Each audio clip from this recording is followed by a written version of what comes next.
എല്ലാ പ്രിയപ്പെട്ട പ്രേക്ഷകർക്കും രാവിലെയിലേക്ക് സ്വാഗതം. പുതിയൊരു വാർത്താ ദിനം നമ്മൾ തുടങ്ങുകയാണ്. മഴ പെരും മഴയാണ്. മഴ കൊണ്ട് പുറത്തേക്കൊന്ന് ഇറങ്ങാൻ പോലും കഴിയാത്ത സാഹചര്യം. നഗരപ്രദേശങ്ങളിൽ തിരുവനന്തപുരത്തെ സാഹചര്യം എടുത്താൽ വെള്ളക്കെട്ട് കൊണ്ട് അതിരൂക്ഷമായിക്കൊണ്ടിരിക്കുകയാണ്. യാത്രാ ദുരിതമൊക്കെ ഇപ്പോൾ തന്നെ എല്ലാവരും അനുഭവിച്ചു തുടങ്ങിയിരിക്കുന്നു. എന്തായാലും അപ്രതീക്ഷിതമായി ഇപ്പോൾ രാവിലെ വിദ്യാഭ്യാസ മന്ത്രി തലസ്ഥാനത്തെ തിരുവനന്തപുരം ജില്ലയിലെ എല്ലാ വിദ്യാഭ്യാസ സ്ഥാപനങ്ങൾക്കും പ്രൊഫഷണൽ കോളേജുകൾ ഉൾപ്പെടെയുള്ള എല്ലാ വിദ്യാഭ്യാസ സ്ഥാപനങ്ങൾക്കും അവധി പ്രഖ്യാപിച്ചിട്ടുണ്ട്. അപ്പോൾ അത് കുട്ടികളും രക്ഷിതാക്കളും ഒക്കെ ശ്രദ്ധിക്കുക. അല്പസമയം മുമ്പാണ് വിദ്യാഭ്യാസ മന്ത്രി നേരിട്ട് അവധി പ്രഖ്യാപിക്കുകയായിരുന്നു. കളക്ടറിന്റെ പേജിലല്ല, വിദ്യാഭ്യാസ മന്ത്രിയുടെ ഔദ്യോഗിക ഫേസ്ബുക്ക് അക്കൗണ്ട് പേജിലൂടെയാണ് ഈ അവധി പ്രഖ്യാപിച്ചു എന്നുള്ള ഒരു വാർത്ത വന്നിട്ടുള്ളത്. അപ്പോൾ മറ്റ് ജില്ലകളിലെ അവധിയുടെ കാര്യങ്ങൾ അതുമായി ബന്ധപ്പെട്ട ഔദ്യോഗിക അറിയിപ്പുകളൊന്നും വന്നിട്ടില്ല. തിരുവനന്തപുരം ജില്ലയിൽ മാത്രമാണ് ഇന്നിപ്പോൾ അവധി പ്രഖ്യാപിച്ചിട്ടുള്ളത്. മറ്റ് 8 ജില്ലകളിൽ ഇന്ന് യെല്ലോ അലേർട്ട് മുന്നറിയിപ്പ് നൽകിയിട്ടുണ്ട്. തിരുവനന്തപുരം മുതൽ തൃശ്ശൂർ വരെയുള്ള 8 ജില്ലകളിലാണ് യെല്ലോ അലേർട്ട് മുന്നറിയിപ്പ് നൽകിയിട്ടുള്ളത്. അതിതീവ്രമായ മഴ സംസ്ഥാനത്ത് ഉണ്ടാകും എന്നുള്ളതാണ് കേന്ദ്ര കാലാവസ്ഥാ വകുപ്പിന്റെ മുന്നറിയിപ്പ്. മാത്രമല്ല, മണിക്കൂറിൽ 40 കിലോമീറ്റർ വേഗതയിൽ കാറ്റ് വീശാനുള്ള സാധ്യതയും പ്രവചിച്ചിട്ടുണ്ട്. അതുകൊണ്ട് തന്നെ മത്സ്യബന്ധനത്തിനടക്കം വിലക്കുണ്ട്. അതീവ ജാഗ്രത പാലിക്കേണ്ട സമയമാണ്. പ്രത്യേകിച്ച് മലയോര മേഖലകളിൽ താമസിക്കുന്നവർ, മണ്ണിടിച്ചിൽ ഭീഷണിയുള്ള പ്രദേശത്ത് താമസിക്കുന്നവരൊക്കെ ജാഗ്രത പാലിക്കണമെന്നുള്ളതാണ് ഇപ്പോൾ നൽകുന്ന മുന്നറിയിപ്പ്. എന്തായാലും വരും മണിക്കൂറുകളിൽ ഈ മുന്നറിയിപ്പിലൊക്കെ മാറ്റം ഉണ്ടാകുമോ എന്നുള്ളത് നമുക്ക് കണ്ടറിയാം. ഇപ്പോൾ നല്ല മഴയാണ്. മഴ മുന്നറിയിപ്പ് അടക്കമുള്ള ഒരുപാട് പ്രധാനപ്പെട്ട വാർത്തകൾ പ്രേക്ഷകരെ കാത്തിരിക്കുകയാണ്. നമുക്കെല്ലാം വിശദമായി പരിശോധിക്കാം. ആദ്യം തലക്കെട്ട്. സംസ്ഥാനത്ത് കനത്ത മഴ, 8 ജില്ലകളിൽ യെല്ലോ അലർട്ട്. മഴ മുന്നറിയിപ്പ് തിരുവനന്തപുരം മുതൽ തൃശൂർ വരെ ജില്ലകളിൽ. തിരുവനന്തപുരം നഗരത്തിൽ വ്യാപക വെള്ളക്കെട്ട്. ജില്ലയിൽ എല്ലാ വിദ്യാഭ്യാസ സ്ഥാപനങ്ങൾക്കും അവധി. ലേയിലെ സംഘർഷത്തിന് പിന്നാലെ ചർച്ച വേഗത്തിലാക്കി കേന്ദ്ര സർക്കാർ. പ്രത്യേക ദൂതരെ ലഡാക്കിലേക്ക് അയച്ചു. സോനം വാങ്ചുക്കിന്റെ സ്ഥാപനത്തിന്റെ FCRA ലൈസൻസ് കേന്ദ്രം റദ്ദാക്കി.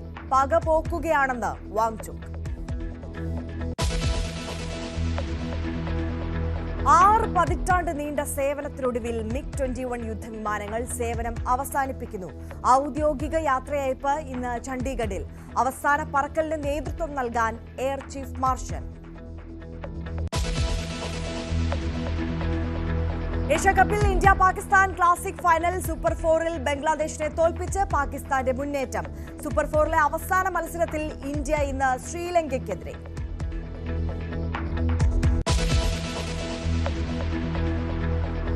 വിശദമായി നോക്കാം. നമുക്ക് വാർത്തകൾ ആദ്യം മഴ മുന്നറിയിപ്പുമായി ബന്ധപ്പെട്ട വാർത്തകളിലേക്ക് തന്നെയാണ് പോകുന്നത്. സംസ്ഥാനത്ത് ശക്തമായ മഴയാണ്. ഇന്ന് 8 ജില്ലകളിലാണ് നേരത്തെ സൂചിപ്പിച്ചതുപോലെ തന്നെ യെല്ലോ അലേർട്ട് മുന്നറിയിപ്പ് നൽകിയിട്ടുള്ളത്. തിരുവനന്തപുരം മുതൽ തൃശ്ശൂർ വരെയുള്ള 8 ജില്ലകളിലാണ് യെല്ലോ അലേർട്ട്. പലയിടത്തും ഇന്നലെ രാത്രി തുടങ്ങിയ ശക്തമായ മഴയാണ്. ഇപ്പോഴും അത് തുടർന്നുകൊണ്ടേയിരിക്കുകയാണ് എന്നതാണ് സാഹചര്യം. തിരുവനന്തപുരം ജില്ലയിലെ പ്രൊഫഷണൽ കോളേജുകൾ അടക്കമുള്ള വിദ്യാഭ്യാസ സ്ഥാപനങ്ങൾക്ക് അവധി പ്രഖ്യാപിച്ചിരിക്കുകയാണ്. MG മിഥുൻ കൂടുതൽ വിവരങ്ങളുമായി നമുക്കൊപ്പം ചേരും. മിഥുൻ, സംസ്ഥാനത്ത് അതിതീവ്ര മഴ മുന്നറിയിപ്പാണ് കേന്ദ്ര കാലാവസ്ഥാ വകുപ്പ് നൽകിയിട്ടുള്ളത്. 8 ജില്ലകളിൽ യെല്ലോ അലേർട്ട്. തിരുവനന്തപുരം ജില്ലയിൽ അവധി. മറ്റ് സാഹചര്യങ്ങളും വിവരങ്ങളും. ആര്യ, നിലവിൽ കനത്ത മഴ തന്നെയാണ് സംസ്ഥാനത്തിന്റെ പല ഇടങ്ങളിലും പെയ്തുകൊണ്ടിരിക്കുന്നത് എന്നുള്ളത് തന്നെയാണ്. തിരുവനന്തപുരത്ത് പ്രത്യേകിച്ച് തലസ്ഥാന നഗരത്തിൽ, നഗരപ്രദേശങ്ങളിലും ഒപ്പം തന്നെ റൂറൽ ഏരിയയിലും ഒക്കെ തന്നെ സമാനമായ കാഴ്ച കാണാൻ സാധിക്കുന്നു എന്നുള്ളത് തന്നെയാണ്. കഴിഞ്ഞ ദിവസം വൈകിട്ട് ആരംഭിച്ചിട്ടുള്ള മഴ ഇപ്പോഴും തോരാതെ പെയ്തുകൊണ്ടിരിക്കുന്ന സാഹചര്യം. പലയിടത്തും വെള്ളക്കെട്ട് രൂക്ഷമായിട്ടുണ്ട്. മലയോര മേഖലകളിലും ഒക്കെ സമാന സാഹചര്യം നിലനിൽക്കുന്നുണ്ട് എന്നുള്ളത് തന്നെയാണ്. അതുകൊണ്ട് തന്നെ തിരുവനന്തപുരത്തെ നിലവിലെ സാഹചര്യം കണക്കിലെടുത്തുകൊണ്ടാണ് മന്ത്രി വി ശിവൻകുട്ടിയുടെ ഇടപെടലിന്റെ അടിസ്ഥാനത്തിലാണ് രാവിലെ കളക്ടറുമായി സംസാരിച്ചതിന് ശേഷമാണ് വിദ്യാഭ്യാസ സ്ഥാപനങ്ങൾക്ക് അവധി നൽകാനുള്ള ഒരു തീരുമാനം എടുത്തതെന്നാണ് നമുക്ക് മനസ്സിലാക്കാൻ സാധിക്കുന്നത്. പ്രത്യേകിച്ച് നമുക്കറിയാം, സാധാരണഗതിയിൽ ഇങ്ങനെ അവധിയൊക്കെ പ്രഖ്യാപിക്കുമ്പോൾ നേരത്തെ തന്നെ അവധി പ്രഖ്യാപിക്കുന്നതൊക്കെ നമ്മൾ കാണുന്നതാണ്. പക്ഷേ ഇന്ന് രാവിലെയാണ് ഏകദേശം ഒരു 7 മണിയോട് 6:30 ശേഷമാണ് ഇത്തരത്തിലൊരു അവധി പ്രഖ്യാപനം ഉണ്ടായത്. പക്ഷേ അത് ചില ആശങ്കകൾക്ക് ഇടയാക്കിയിട്ടുണ്ട് എന്നുള്ള തരത്തിലുള്ള ചില കാര്യങ്ങൾ കൂടി പുറത്തു വരുന്നുണ്ട് ആര്യ. അതായത് ഈ പല സ്കൂളുകളും 8 മണിക്കാണ് പ്രവർത്തനം ആരംഭിക്കുന്നത്. അതുകൊണ്ട് തന്നെ രാവിലെ മുതൽ തന്നെ ഫസ്റ്റ് ട്രിപ്പ് വണ്ടികളൊക്കെ പോകും. 6 മണിക്ക് ശേഷമൊക്കെ രക്ഷിതാക്കളൊക്കെ വിദ്യാർത്ഥികളുമൊക്കെ ആയി ഈ ഫസ്റ്റ് ട്രിപ്പ് വണ്ടികളൊക്കെ പുറപ്പെടുന്ന ഒരു സാഹചര്യമുണ്ട്. അങ്ങനെ പലരും വിദ്യാർത്ഥികളെ ബസ്സിൽ കയറ്റി വിട്ടതിന് ശേഷമാണ് ഇങ്ങനെ ഒരു അവധിയുടെ കാര്യം അറിയുകയും ചെയ്യുന്നത് എന്നുള്ളതാണ്. അത് ചില ആശയക്കുഴപ്പത്തിന് ഇടയാക്കിയിട്ടുണ്ട് എന്നുള്ള വിവരങ്ങൾ കൂടി ഈ ഒരു ഘട്ടത്തിൽ പുറത്തു വരുന്നുണ്ട്. എന്തായാലും കളക്ടറുമായി സംസാരിച്ചതിന് ശേഷമാണ് ഈ ഒരു അവധി നൽകണം എന്നുള്ള തീരുമാനത്തിലേക്ക് എത്തിയതെന്നാണ് നമുക്കൊരു മന്ത്രിയുടെ ഭാഗത്തു നിന്നൊക്കെ വരുന്ന വിശദീകരണം എന്നുള്ളതാണ്. പക്ഷേ നമുക്കറിയാം, കനത്ത മഴ പെയ്യുന്നുണ്ട്, വലിയ രീതിയിൽ വെള്ളക്കെട്ട് രൂക്ഷമാകുന്നുണ്ട്. ജില്ലയിലെ പ്രധാനപ്പെട്ട മേഖലകളിലെല്ലാം തന്നെ വെള്ളം കയറിയ സാഹചര്യമുണ്ട്. അതുകൊണ്ട് തന്നെ അവധി നൽകുക എന്നുള്ളത് കളക്ടറെ സംബന്ധിച്ച് അല്ലെങ്കിൽ മന്ത്രിയെ സംബന്ധിച്ചൊക്കെ പ്രധാനപ്പെട്ട ഇടപെടൽ തന്നെയാണ് എന്നുള്ള കാര്യത്തിൽ സംശയമില്ല. പക്ഷേ ഇങ്ങനെ ഒരു തീരുമാനം എടുക്കുന്നത് ഒരുപക്ഷെ കഴിഞ്ഞ ദിവസം രാത്രിയിലും സമാനമായ രീതിയിൽ ഇതേ രീതിയിൽ മഴ തുടർന്നു പോകുന്ന സാഹചര്യത്തിൽ നേരത്തെ ഒരു പ്രഖ്യാപനം മിഥുൻ, മഴ ഇങ്ങനെ തുടർന്നുകൊണ്ടേയിരിക്കുകയാണ്. നമുക്ക് തലസ്ഥാനത്തെ കാര്യം എടുത്താൽ താഴ്ന്ന പ്രദേശങ്ങളെല്ലാം ഇതിനോടകം മുട്ടറ്റം വെള്ളത്തിൽ മുങ്ങുന്ന സാഹചര്യമായിരുന്നു. അതുകൊണ്ടാണ് പെട്ടെന്ന് ഒരു പക്ഷേ ഈ വെളുപ്പാങ്കാലത്ത് തന്നെ ഒരു തീരുമാനം എടുക്കേണ്ടി വന്നത്, അല്ലേ? തീർച്ചയായും അങ്ങനെ തന്നെ കരുതലിരിക്കുന്നു ആര്യ. പക്ഷേ പലരും ചോദിക്കുന്ന ചില ചോദ്യങ്ങളുണ്ട്. ഇന്നലെ വൈകിട്ട് തുടങ്ങിയ മഴയാണ്, ഇത്തരത്തിൽ ഇങ്ങനെ നിർത്താതെ മഴ പെയ്തുകൊണ്ടിരിക്കുന്ന സാഹചര്യം. രാത്രിയിൽ തന്നെ വലിയ രീതിയിൽ വെള്ളക്കെട്ടുകൾ രൂക്ഷമാകുന്ന സ്ഥിതിവിശേഷം. അതുകൊണ്ട് തന്നെ ഇതൊക്കെ മുന്നിൽ കണ്ടുകൊണ്ട് ഇന്നലെ രാത്രി തന്നെ ഇങ്ങനെ ഒരു അവധി പ്രഖ്യാപിച്ചുകൂടായിരുന്നു എന്നുള്ള ചോദ്യമൊക്കെ സ്വാഭാവികമായും ഉയരുകയും ചെയ്യും. അത് അങ്ങനെ ചോദ്യം ചോദിക്കുന്നവരെ നമുക്ക് ഒരിക്കലും തള്ളിപ്പറയാനോ അല്ലെങ്കിൽ അവരെ വിമർശിക്കാനോ സാധിക്കില്ല എന്നുള്ളത് തന്നെയാണ്. അവരുടെ ആശങ്ക അവർ പങ്കുവയ്ക്കുന്നു എന്നുള്ളതാണ്. പ്രത്യേകിച്ച് വിദ്യാർത്ഥികളെ രാവിലെയൊക്കെ ഒരുക്കി വിടുന്ന അച്ഛനമ്മമാരും ഒക്കെ, പ്രത്യേകിച്ച് അമ്മമാരെ സംബന്ധിച്ച് അവർ രാവിലെ എഴുന്നേറ്റ് അവർക്ക് ആഹാരമൊക്കെ തയ്യാറാക്കി രാവിലെ ബസ്സുകൾ കയറ്റി വിടുന്നതാണ്. അവർ പിന്നീട് ജോലിക്കൊക്കെ പോകേണ്ടതായിട്ട് ഉള്ളതാണ്. അല്ലെങ്കിൽ ഇവർക്ക് ഇന്ന് അവധിയാണെന്ന് അറിയുമ്പോൾ അവർക്ക് പലരും ജോലിക്ക് പോകുന്ന ആയതുകൊണ്ട് തന്നെ അവർക്ക് ഇവരെ സുരക്ഷിതമായി മറ്റേതെങ്കിലും സ്ഥലങ്ങളിലേക്ക് ഏർപ്പാടാക്കേണ്ട ഒരു സാഹചര്യമുണ്ട്. നമുക്കറിയാം, വീടുകളിലൊക്കെ തന്നെ ചിലപ്പോൾ അച്ഛനും അമ്മയും മാത്രമേ ഉണ്ടാവുകയുള്ളൂ.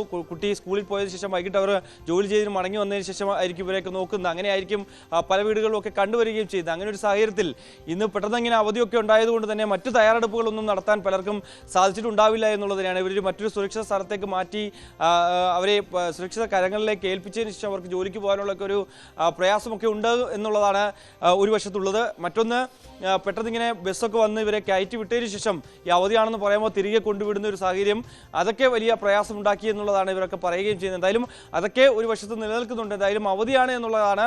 പ്രൊഫഷണൽ കോളേജ് ഉൾപ്പെടെയുള്ള സ്ഥാപനങ്ങൾക്കാണ് തിരുവനന്തപുരത്ത് ഇപ്പോൾ അവധി പ്രഖ്യാപിക്കുകയും ചെയ്തിട്ടുള്ളത്. മറ്റിടങ്ങളിലുമൊക്കെ സമാനമായ രീതിയിൽ മഴ പെയ്യുന്നു എന്നുള്ളതാണ്. തിരുവനന്തപുരം മുതൽ തൃശ്ശൂർ ജില്ല വരെയാണ് ഇപ്പോൾ യെല്ലോ അലർട്ട് പ്രഖ്യാപിച്ചിരിക്കുന്നത്. പക്ഷേ വരും മണിക്കൂറുകളിൽ ഫോർകാസ്റ്റിന്റെ IMDയുടെ പുതിയ മുന്നറിയിപ്പുകൾ പുറത്തു വരുമ്പോൾ ഒരുപക്ഷെ ഈ യെല്ലോ അലർട്ട് എന്നുള്ളതിൽ ചില മാറ്റങ്ങൾ വരാനുള്ള സാധ്യതയുണ്ട്. കാരണം അത്രത്തോളം തീവ്രമായ മഴയാണ്. പ്രത്യേകിച്ച് നമുക്കിപ്പോൾ തിരുവനന്തപുരത്തിന്റെ നഗരപ്രദേശങ്ങളിലും ഒപ്പം തന്നെ റൂറൽ ഏരിയയിലും ഒക്കെ സമാനമായ രീതിയിലുള്ള മഴ പെയ്യുന്നുണ്ട് എന്നുള്ളതാണ്. നിർത്താതെ പെയ്യുകയാണ് എന്നുള്ളതാണ്. പല റോഡുകളും മുട്ടറ്റം വെള്ളം വരെയായി അത്തരത്തിൽ നിറഞ്ഞു കവിയുന്ന ഒരു സാഹചര്യം, ഓടകളുമൊക്കെ നിറഞ്ഞു കഴിഞ്ഞു പോകുന്ന ഒരു സാഹചര്യം. പലയിടങ്ങളിലും മറ്റ് അനിഷ്ട സംഭവങ്ങളോ അല്ലെങ്കിൽ മറ്റെന്തെങ്കിലും തരത്തിലുള്ള കാര്യങ്ങളോ ഒന്നും തന്നെ റിപ്പോർട്ട് ചെയ്തിട്ടില്ല എങ്കിൽ പോലും തന്നെ അതീവ സുരക്ഷയിൽ തന്നെയാണ് മുന്നോട്ട് പോവുകയും ചെയ്തത്. പ്രത്യേകിച്ച് മലയോര മേഖലകളിലൊക്കെ കനത്ത രീതിയിലുള്ള മുന്നറിയിപ്പ് ഈ ഒരു സാഹചര്യത്തിൽ നൽകും. പ്രത്യേകിച്ച് മരങ്ങളൊക്കെ കടപുഴുകി വീഴാനുള്ള ഒരു സാഹചര്യം, അതൊക്കെ കണക്കിലെടുത്തുകൊണ്ട് തന്നെ സുരക്ഷിതമായി തന്നെ അവർ യാത്ര ചെയ്യണം എന്നുള്ള അടക്കമുള്ള പല നിർദ്ദേശങ്ങളും ഇത്തരത്തിൽ ജില്ലാ ഭരണകൂടങ്ങളുടെ ഭാഗത്തുനിന്ന് ഉണ്ടാവുകയും ചെയ്യും. ഒപ്പം തന്നെ മത്സ്യബന്ധനവുമായി ബന്ധപ്പെട്ട ഉള്ള മുന്നറിയിപ്പുകൾ കൂടി പുറത്തു വരുന്നുണ്ട് എന്നുള്ളതാണ്. പ്രത്യേകിച്ച് 40 മുതൽ 60 കിലോമീറ്റർ സ്പീഡിൽ കാറ്റ് വീശാനുള്ള സാധ്യതയൊക്കെ കണക്കിലെടുത്തുകൊണ്ട് തന്നെ മത്സ്യത്തൊഴിലാളികൾ ജാഗ്രതയോടുകൂടി കടലിൽ പോകണം എന്നുള്ള നിർദ്ദേശമാവും സ്വാഭാവികമായും വരിക. അല്ലെങ്കിൽ അടുത്ത മണിക്കൂറുകളിൽ കടലിൽ പോകരുത് എന്നുള്ള നിർദ്ദേശം കൂടി ഒരു മുന്നറിയിപ്പ് എന്ന രീതിയിൽ പുറപ്പെടുവിക്കാനുള്ള സാധ്യതയെ നമുക്ക് തള്ളിക്കളയാനാകില്ല. എന്തായാലും നിലവിലെ സാഹചര്യത്തിൽ 8 ജില്ലകളിൽ, അതായത് തിരുവനന്തപുരം മുതൽ തൃശ്ശൂർ വരെയുള്ള 8 ജില്ലകളിലാണ് യെല്ലോ അലർട്ട് പ്രഖ്യാപിച്ചിട്ടുള്ളത്. നാളത്തെ ഇതിന്റെ അലർട്ടുകൾ കൂടി പുറത്തു വന്നിട്ടുണ്ടായിരുന്നു. നാളെ തൃശ്ശൂർ മുതൽ കാസർഗോഡ് വരെയുള്ള വടക്കൻ ജില്ലകളാണ് മഴയെങ്കിൽ ഇന്ന് തെക്കൻ ജില്ലകളിലാണ് മഴ പ്രവചനം നടത്തിയിരിക്കുന്നത്. പക്ഷേ അത് കൂടുതൽ ജില്ലകളിലേക്ക് അല്ലെങ്കിൽ അതിതീവ്ര മഴയായി വ്യാപിക്കാനുള്ള ഒരു സാധ്യത കൂടിയാണ് നമുക്ക് കാണാൻ സാധിക്കുന്നത്. ആര്യ, തീർച്ചയായും MG മിഥുനാണ് വിശദാംശങ്ങളുമായി ചേർത്തത്. എന്തായാലും മിഥുൻ സൂചിപ്പിച്ചത് ഒരു പ്രധാനപ്പെട്ട കാര്യമാണ്. ഈ അതിരാവിലെ ഇത്തരത്തിൽ ഒരു അവധി പ്രഖ്യാപിച്ചത് കുട്ടികളെയും രക്ഷിതാക്കളെയും അധ്യാപകരെയും ഒക്കെ ഒരുപോലെ വലച്ചിട്ടുണ്ട്. കാരണം പല സ്കൂളുകളിലെയും സ്കൂൾ ബസ്സുകളടക്കം രാവിലെ തന്നെ വരുന്ന ഒരു സാഹചര്യമുണ്ട്, അതിരാവിലെ തന്നെ വരുന്ന ഒരു സാഹചര്യം. പല സ്കൂളുകളും അത്തരത്തിൽ നേരത്തെ തുടങ്ങുന്ന ഒരു സാഹചര്യവുമുണ്ട്. അപ്പോൾ ഈ 6 മണിക്ക് ശേഷം ഇത്തരത്തിലൊരു അവധി പ്രഖ്യാപനം വന്നത് അത് വല്ലാതെ ബുദ്ധിമുട്ടിലാക്കിയിട്ടുണ്ട്. നേരത്തെ തന്നെ അവധി പ്രഖ്യാപിക്കാമായിരുന്നില്ലേ എന്നതാണ് ഈ രക്ഷിതാക്കളടക്കം ചോദിക്കുന്ന ഒരു ചോദ്യം. എന്തായാലും തലസ്ഥാനത്ത് തിരുവനന്തപുരം ജില്ലയിൽ ഇന്ന് പ്രൊഫഷണൽ കോളേജുകൾ അടക്കം എല്ലാ വിദ്യാഭ്യാസ സ്ഥാപനങ്ങൾക്കും അവധി പ്രഖ്യാപിച്ചിട്ടുണ്ട്. 8 ജില്ലകളിൽ തിരുവനന്തപുരം മുതൽ തൃശ്ശൂർ വരെയുള്ള 8 ജില്ലകളിലാണ് ഇന്ന് യെല്ലോ അലർട്ട് മുന്നറിയിപ്പ് നൽകിയിട്ടുള്ളത്. മത്സ്യബന്ധനത്തിൽ വിലക്കും ഏർപ്പെടുത്തിയിട്ടുണ്ട്. അതീവ ജാഗ്രത പാലിക്കേണ്ട സമയമാണ്.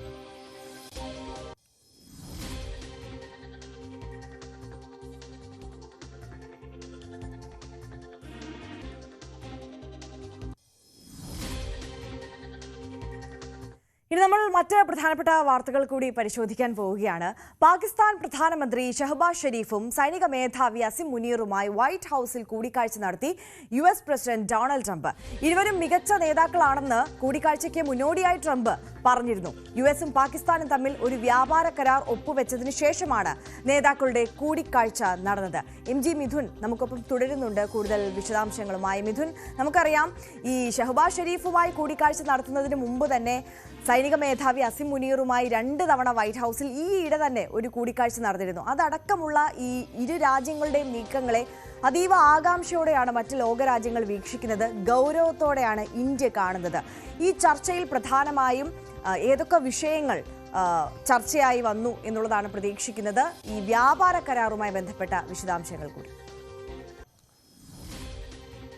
ആര്യ, ഈ ഡൊണാൾഡ് ട്രംപും ഒപ്പം തന്നെ പാകിസ്ഥാൻ പ്രധാനമന്ത്രി ഷഹബാസ് ഷെരീഫുമായിട്ടുള്ള കൂടിക്കാഴ്ച കഴിഞ്ഞ 2 ദിവസത്തിനിടെ ഇത് രണ്ടാമത്തേതാണ് എന്നുള്ളതാണ് ഏറ്റവും ശ്രദ്ധേയമായിട്ടുള്ള കാര്യം. UN അസംബ്ലിയിൽ പൊതുചർച്ചയ്ക്ക് ശേഷം പിന്നാലെ ഇരു നേതാക്കളും തമ്മിൽ കൂടിക്കാഴ്ച നടത്തുകയും ചില കാര്യങ്ങൾ സംസാരിക്കുകയും ചെയ്തിരുന്നു.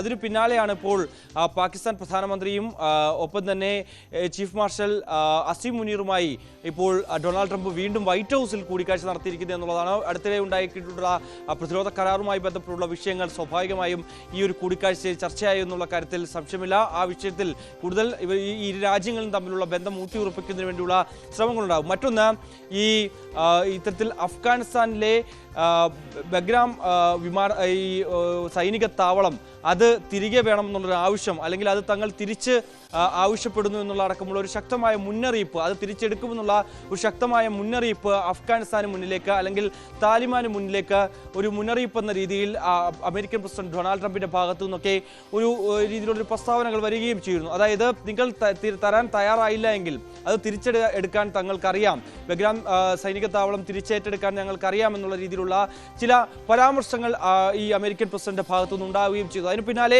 താലിബാൻ 1 ഇഞ്ച് ഭൂമി പോലും വിട്ടു നൽകില്ല, 1 ഇഞ്ച് മണ്ണ് പോലും വിട്ടു നൽകില്ല എന്നുള്ള ചില പ്രതികരണങ്ങൾ നടത്തുകയും ചെയ്തു. ഒപ്പം തന്നെ ഇക്കാര്യത്തിൽ അല്ലെങ്കിൽ ഈ വിഷയത്തിൽ അമേരിക്കയ്ക്കൊപ്പം നിന്നാൽ പാകിസ്ഥാൻ ഇനി നേരിടാൻ പോകുന്നത് അല്ലെങ്കിൽ പാകിസ്ഥാൻ ഒരു യുദ്ധപ്രഖ്യാപനം നടത്തുന്ന തരത്തിലുള്ള ഒരു പ്രതികരണമായിരുന്നു താലിബാന്റെ ഭാഗത്തു നിന്നുണ്ടായത്, പ്രത്യേകിച്ച് അഫ്ഗാനിസ്ഥാന്റെ ഭാഗത്തുനിന്ന് ഉണ്ടാവുകയും ചെയ്ത്. ഈ ഒരു സാഹചര്യത്തിൽ ഈ കൂടിക്കാഴ്ചയ്ക്ക് വളരെ പ്രാധാന്യം അർഹിക്കുന്നത് തന്നെയാണ്. എന്ത് നിലപാട് ഇക്കാര്യത്തിൽ പാകിസ്ഥാൻ സ്വീകരിക്കുമെന്നുള്ളതാണ്. പ്രത്യേകിച്ച് അയൽ രാജ്യമാണ് അഫ്ഗാനിസ്ഥാൻ പിണക്കാൻ പാകിസ്ഥാനെ സംബന്ധിച്ച് സാധിക്കില്ല. മറ്റൊന്ന്, പ്രതിരോധ കരാറടക്കമുള്ള വ്യാപാര കരാറടക്കമുള്ള സുപ്രധാന കരാറിൽ ഏർപ്പെട്ടിരിക്കുന്ന സാഹചര്യത്തിൽ നിരവധി സഹായങ്ങൾ ലഭ്യമാകുന്ന സാഹചര്യത്തിൽ ഒപ്പം തന്നെ ഇന്ത്യ പാക് സംഘർഷവുമായി ബന്ധപ്പെട്ട US-ന്റെ പിന്തുണ ഏറ്റവും കൂടുതൽ ഉണ്ടായിരുന്നത് പാകിസ്ഥാൻ തന്നെയായിരുന്നു. അതൊക്കെ കണക്കിലെടുത്തുകൊണ്ട് തന്നെ US-നെയും തള്ളിപ്പറയാൻ പറ്റാത്ത സാഹചര്യമാണ് പാകിസ്ഥാനെ സംബന്ധിച്ചുണ്ടായത്. അതുകൊണ്ട് തന്നെ എന്ത് നിലപാട് ഇക്കാര്യത്തിൽ പാകിസ്ഥാൻ സ്വീകരിക്കും എന്നുള്ളത് തന്നെയാണ്. ഒപ്പം തന്നെ ഒരു നയതന്ത്ര വിസിറ്റിന് പുറമെ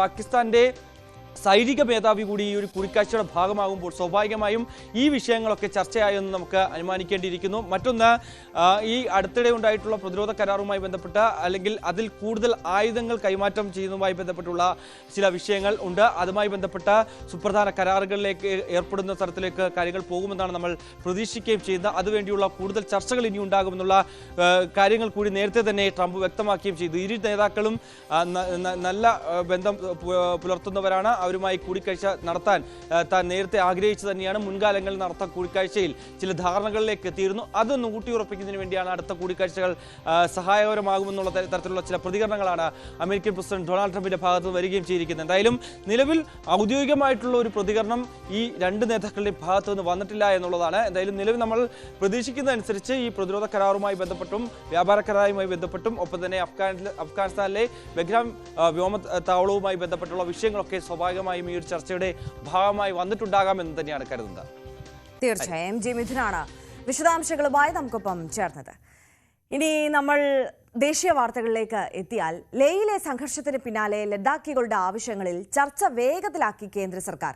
പ്രത്യേക ദൂതനെ കേന്ദ്രം ലഡാക്കിലേക്ക് അയച്ചു. അതേസമയം സമരത്തിന് നേതൃത്വം നൽകിയ സോനം വാങ്ചുക്കിന്റെ സ്ഥാപനത്തിന്റെ FCRA ലൈസൻസ് കേന്ദ്രം റദ്ദാക്കി. കേന്ദ്ര സർക്കാർ പക പോക്കുകയാണെന്ന് വാങ്ചുക്ക് വിമർശിച്ചു. ER രാഗേഷാണ് നാഷണൽ ഡെസ്കിൽ നിന്ന് കൂടുതൽ വിവരങ്ങളുമായി നമുക്കൊപ്പം ചേരുന്നത്. ER, very good morning. നമുക്കറിയാം, ERലേക്ക് നമുക്ക് എത്താം. എന്തായാലും ലേയിലെ ഈ സംഘർഷത്തിന് പിന്നാലെ ലഡാക്കികളുടെ ആവശ്യങ്ങളിൽ ചർച്ച വേഗത്തിലാക്കിയിരിക്കുകയാണ് കേന്ദ്ര സർക്കാർ. പ്രത്യേക ദൂതനെ കേന്ദ്രം ലഡാക്കിലേക്ക് അയച്ചിരിക്കുകയാണ്. അതേസമയം തന്നെ ഈ സമരത്തിന് നേതൃത്വം നൽകിയ സോനം വാങ്ചുക്കിന്റെ സ്ഥാപനത്തിന്റെ FCRA ലൈസൻസ് കേന്ദ്രം റദ്ദാക്കിയതുമായി ബന്ധപ്പെട്ടും പല വിധത്തിലുള്ള വിമർശനങ്ങളും ഉയർന്നു വരുന്നൊരു സാഹചര്യം കൂടിയുണ്ട്. ER നമുക്കൊപ്പം ചേരുന്നുണ്ട്. ER, good morning. ഇപ്പോൾ പറഞ്ഞു വന്നത്, നമുക്കറിയാം, ഈ സ്വതന്ത്ര സംസ്ഥാനമായി പ്രഖ്യാപിക്കുക, ലഡാക്കിനെ സ്വയംഭരണം നൽകുക എന്നുള്ളതൊക്കെ ലഡാക്കികളുടെ ദീർഘകാലമായിട്ടുള്ള ആവശ്യമാണ്. പക്ഷേ ഇപ്പോൾ ഇത്തരത്തിൽ വലിയ രീതിയിലേക്കൊരു കലാപത്തിലേക്ക് പൊടുന്നതിനെ ലഡാക്കികൾ കടക്കും എന്നത് കേന്ദ്ര സർക്കാർ പോലും വിചാരിച്ചിരുന്നതല്ല. അത് അവരെ ആശ്ചര്യപ്പെടുത്തിയിട്ടുണ്ട് എന്നുള്ളതാണോ? ഈ വാങ്ചുക്കിന്റെ വാക്കുകളും വാങ്ചുക്ക് നേതൃത്വം നൽകിയിട്ടുള്ള പ്രതിഷേധ സമരവും ഒക്കെയാണ് ഇവരെ എല്ലാം ഇത്തരത്തിൽ വലിയൊരു പ്രക്ഷോഭത്തിലേക്ക് നയിച്ചത് എന്ന് തന്നെയാണോ കേന്ദ്രം വിശ്വസിക്കുന്നത്? ചർച്ചകൾ, ലഡാക്കികളുമായുള്ള ഈ സംഘർഷമടക്കം ലഘൂകരിക്കാനുള്ള ചർച്ചകൾ, അതെങ്ങനെയാണ് പുരോഗമിക്കുന്നത്? രണ്ട് കാര്യങ്ങളാണ് സംഭവിക്കുന്നത്. കാരണം ഒന്ന്, അസാധാരണ സാഹചര്യമാണ് ലഡാക്കിൽ ഉണ്ടായിട്ടുള്ളത്. സൂചിപ്പിച്ച പോലെ തന്നെ ഇത്തരമൊരു സാഹചര്യം മോശമാകുമെന്ന് കേന്ദ്ര സർക്കാർ കരുതിയിരുന്നതല്ല. അതുകൊണ്ട് തന്നെയാണ് ഇപ്പോൾ ചർച്ചകൾക്ക് വേഗം കൂട്ടിയിരിക്കുന്നത്. കാരണം ഒക്ടോബർ 6 തീയതിയാണ് അടുത്ത ഘട്ട ചർച്ച കേന്ദ്ര ആഭ്യന്തര മന്ത്രാലയം നിശ്ചയിച്ചിരുന്നത്. പക്ഷേ മിനിഞ്ഞാന്ന് പ്രതിഷേധം അത് അക്രമാസക്തമായി. 4 പേർ കൊല്ലപ്പെട്ടു, 70-ലധികം പേർക്ക് പരിക്കേറ്റു. അപ്പോൾ ഒരു അസാധാരണമായ സാഹചര്യം അവിടെ നിലനിൽക്കുന്നുണ്ട്. അതേതായാലും കേന്ദ്രം ആഗ്രഹിക്കുന്നില്ല. കാരണം ഒന്ന്, ലഡാക്ക് എന്ന് പറയുന്ന ഭൂപ്രദേശം, അതിൻ്റെ പ്രത്യേകിച്ച് അത് അതിർത്തി പ്രദേശമാണ്. ചൈനയുമായി അതിർത്തി പങ്കിടുന്നുണ്ട്. അപ്പോൾ അത്തരമൊരു മേഖലയിൽ ഒരു മോശം സാഹചര്യം കേന്ദ്ര സർക്കാർ ആഗ്രഹിക്കുന്നില്ല. അതുകൊണ്ട് തന്നെയാണ് ഇന്നലെ പ്രത്യേക ദൂതന്, പ്രത്യേകിച്ച് കേന്ദ്ര സർക്കാർ ഉദ്യോഗസ്ഥനെ തന്നെ ലേയിലേക്ക് അയച്ചത്. അവിടെ അദ്ദേഹം എത്തി. അതിനുശേഷം ചർച്ച നടത്തി. തുടർ ചർച്ചകൾക്കായാണ് ഇപ്പോൾ 6 പേരെ ഡൽഹിയിലേക്ക് തിരിച്ചിട്ടുള്ളത്. അതായത് 2 ജില്ലകളാണ് ലഡാക്കിലുള്ളത്, ലേയും കാർഗിലും. ഈ 2 ജില്ലകളിൽ നിന്നായി 3 വീതം ആളുകൾ, അങ്ങനെ 6 അംഗ പ്രതിനിധി സംഘം ഇതിനോടകം തന്നെ ഡൽഹിയിൽ എത്തിയിട്ടുണ്ട്. അവരിന്ന് കേന്ദ്ര ആഭ്യന്തര മന്ത്രാലയവുമായി ചർച്ച നടത്തും. പക്ഷേ ഈ ചർച്ചകളിൽ എങ്ങനെ ഒരു സമവായത്തിലേക്ക് അല്ലെങ്കിൽ അവരുടെ ആവശ്യങ്ങൾ അംഗീകരിക്കാൻ കഴിയും എന്നുള്ളത് നിർണായകമായ ചോദ്യമാണ്. കാരണം 2 പ്രധാനപ്പെട്ട ആവശ്യങ്ങളോട് ഇതുവരെ കേന്ദ്രത്തിന് അനുകൂല നിലപാടിലേക്ക് എത്താൻ കഴിഞ്ഞിട്ടില്ല. അതൊന്ന് സംസ്ഥാന പദവിയാണ്. രണ്ടാമത്തെ കാര്യം സ്വയംഭരണം. അതായത് നിലവിൽ വടക്കുകിഴക്കൻ സംസ്ഥാനങ്ങളിൽ അസമിലും മേഘാലയയിലും മിസോറാമിലും ഒക്കെ ഉള്ളതുപോലെ പ്രത്യേക അവകാശം നൽകുന്ന അല്ലെങ്കിൽ സ്വയംഭരണാവകാശം നൽകുന്ന ഭരണഘടനയുടെ 6ാം ഷെഡ്യൂൾ ഉൾപ്പെടുത്തുക എന്ന ആവശ്യത്തോട് കേന്ദ്രം അനുകൂല നിലപാടല്ല. അപ്പോൾ ഈ 2 ആവശ്യങ്ങളിൽ എങ്ങനെ ചർച്ച മുന്നോട്ട് പോകും എന്നതിൻ്റെ ആശ്രയിച്ചായിരിക്കും തുടർ നടപടികളൊക്കെ തന്നെ. എങ്കിൽ പോലും ലഡാക്ക് ജനത, പ്രത്യേകിച്ച് 2 കൗൺസിലുകൾ ലഡാക്കിലുണ്ട്, ആ പ്രതിനിധികളൊക്കെ തന്നെ പറയുന്നത് ഇപ്പോൾ ചർച്ച വിളിച്ചിരിക്കുന്നത് ശുഭപ്രതീക്ഷ നൽകുന്നു എന്ന പ്രതികരണമാണ് അവരുടെ ഭാഗത്തു നിന്നുണ്ടായിട്ടുള്ളത്.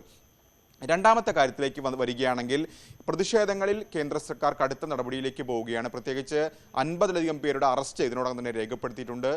സർക്കാർ തന്നെ പറഞ്ഞിട്ടുണ്ട് ഈ സമരത്തിൻ്റെ മുഖമായ സോനം വാങ്ചുക്കാണ് ഈ പ്രശ്നങ്ങൾക്ക്, അല്ലെങ്കിൽ അദ്ദേഹത്തിൻ്റെ പ്രകോപനപരമായ പ്രസ്താവനകളാണ് സ്ഥിതി കൈവിട്ടു പോകാനുള്ള കാരണമെന്ന് കേന്ദ്രം ആരോപിച്ചിട്ടുണ്ട്. അതിന് പിന്നാലെ ഇന്നലെ അദ്ദേഹത്തിൻ്റെ സ്ഥാപനത്തിൻ്റെ FCRA ലൈസൻസ് റദ്ദാക്കുകയും ചെയ്തു. ഇത് 2 മാസം മുമ്പ് തുടങ്ങിയ നടപടിയാണ് എന്ന് CBI വൃത്തങ്ങൾ, പ്രത്യേകിച്ച് CBI അന്വേഷണം ഈ കേസിൽ നടക്കുന്നുണ്ട്. CBI വൃത്തങ്ങൾ വ്യക്തമാക്കുകയും ചെയ്തു. സോനൽ വാങ്ചുക്കും കൂടി അക്കാര്യം സൂചിപ്പിക്കുകയും ചെയ്തിട്ടുണ്ട്. 10 ദിവസം മുമ്പ് തനിക്ക് ഇത്തരമൊരു നോട്ടീസ് ലഭിച്ചിരുന്നു. പക്ഷേ ഈ സംഘർഷത്തിന് ശേഷമാണ് ഏതായാലും ലൈസൻസ് റദ്ദാക്കുന്ന നടപടിയിലൊക്കെ തന്നെ കടന്നിട്ടുള്ളത്. സോനം വാങ്ചുക്ക് ഇപ്പോൾ പ്രതികരിച്ചിരിക്കുന്നത് കേന്ദ്ര സർക്കാർ പ്രതികാരം തീർക്കുന്നു എന്നുള്ളതാണ്. BJPയും ഈ വിഷയത്തിൽ വലിയ ആരോപണവുമായി നേരത്തെ തന്നെ രംഗത്ത് വന്നിരുന്നു. BJP ചൂണ്ടിക്കാണിച്ചത് പ്രധാനപ്പെട്ട കാര്യം, ഇത് ഒരു തരത്തിലും രാഷ്ട്രീയ പ്രേരിതമായ സമരമാണ്. പ്രത്യേകിച്ച് കോൺഗ്രസ് ഇതിനകത്ത് പങ്കുണ്ട്, കോൺഗ്രസ് കൗൺസിലർക്ക് ഇതിനകത്ത് പങ്കുണ്ട്. അയാളാണ് ഇത്തരത്തിൽ ജനക്കൂട്ടത്തെ ഇളക്കി വിട്ടതെന്ന ആരോപണം BJPയും ഉന്നയിച്ചിട്ടുണ്ട്. ഇതിൻ്റെ ചിത്രങ്ങൾ, പ്രത്യേകിച്ച് വടിയുമായി നിൽക്കുന്ന ചിത്രങ്ങളൊക്കെ തന്നെ BJP പുറത്തുവിടുകയും ചെയ്തിരുന്നു. ഏതായാലും ഈ കാര്യങ്ങളൊക്കെ കേന്ദ്രീകരിച്ചുകൊണ്ടൊരു അന്വേഷണം നടക്കുന്നുണ്ട്. അങ്ങനെ ഒരുപക്ഷെ കൂടുതൽ അറസ്റ്റുകളിലേക്കൊക്കെ തന്നെ കടക്കാൻ നിലവിൽ സാധ്യതയുണ്ട്. നിലവിൽ ഈ രണ്ട് തരത്തിലാണ് നടപടികളുമായാണ് ഇപ്പോൾ കേന്ദ്രം ഏതായാലും മുന്നോട്ട് പോയിക്കൊണ്ടിരിക്കുന്നത്. ആര്യ. ശരി, രാഗേഷാണ് വിശദാംശങ്ങളുമായി നമുക്കൊപ്പം ചേർന്നത്. ഇനി നമുക്ക് നോക്കാം എന്താണ് ലഡാക്കിൽ സംഭവിക്കുന്നത് എന്ന്. ഇപ്പോഴത്തെ പ്രക്ഷോഭങ്ങൾക്ക് കാരണം എന്താണ് എന്നുള്ള ഒരു വിശദമായ എക്സ്പ്ലെയിനറാണ് നമ്മൾ പരിശോധിക്കാൻ പോകുന്നത്. രാഗേഷ് തന്നെ തയ്യാറാക്കിയ എക്സ്പ്ലെയിനറിലേക്ക്.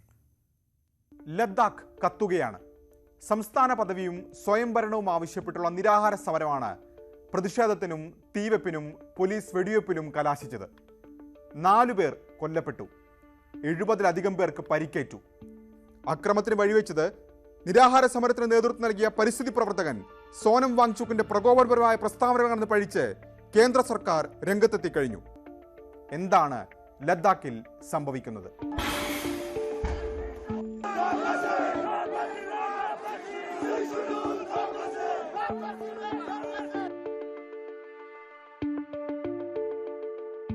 ജമ്മു കശ്മീർ സംസ്ഥാനത്തിന്റെ ഭാഗമായിരുന്നു ലഡാക്ക്.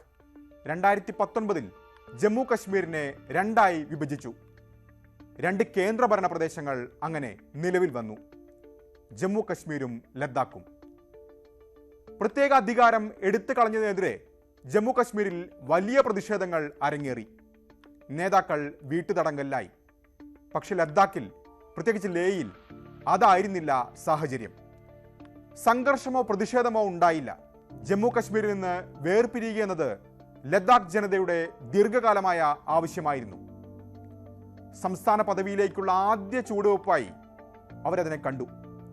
ആ സാഹചര്യം കാലക്രമേണ മാറി. നിയമസഭയില്ലാത്തത് ബ്യൂറോക്രാറ്റുകളുടെ ആധിപത്യത്തിന് വഴിവെക്കുമെന്ന് അവർ സംശയിച്ചു. നിയമസഭയില്ലാത്ത ലഡാക്കിലുള്ളത് 2 കൗൺസിലുകൾ, ലഡാക്ക് ഓട്ടോണമസ് ഹിൽ ഡെവലപ്മെന്റ് കൗൺസിലും കാർഗിൽ ഡെമോക്രാറ്റിക് അലയൻസും. രണ്ടും രാഷ്ട്രീയ മതസംഘടനകളുടെ പ്രതിനിധികൾ ഉൾപ്പെടുന്നവ. 4 ആവശ്യങ്ങളാണ് ഇവർ മുന്നോട്ട് വയ്ക്കുന്നത്.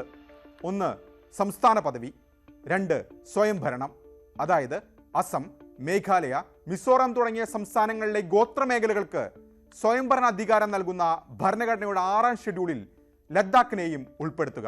3 പ്രത്യേക പബ്ലിക് സർവീസ് കമ്മീഷൻ. 4 പ്രാതിനിധ്യം വർദ്ധിപ്പിക്കാൻ ലോക്സഭാ മണ്ഡലങ്ങളുടെ എണ്ണം 1-ൽ നിന്ന് 2ആയി വർദ്ധിപ്പിക്കുക.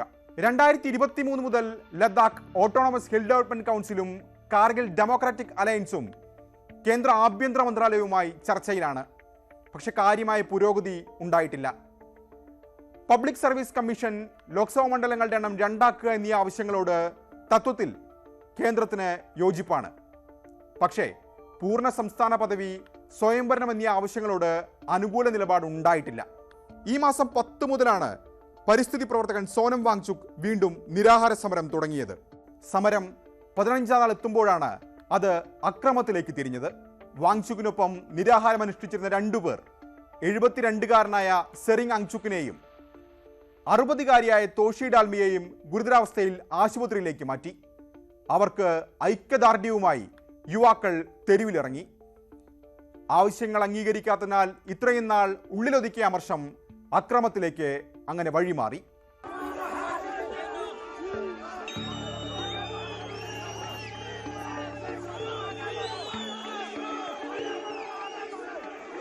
അക്രമത്തിന് പിന്നാലെ വിവാദവും കൊഴുക്കുകയാണ്.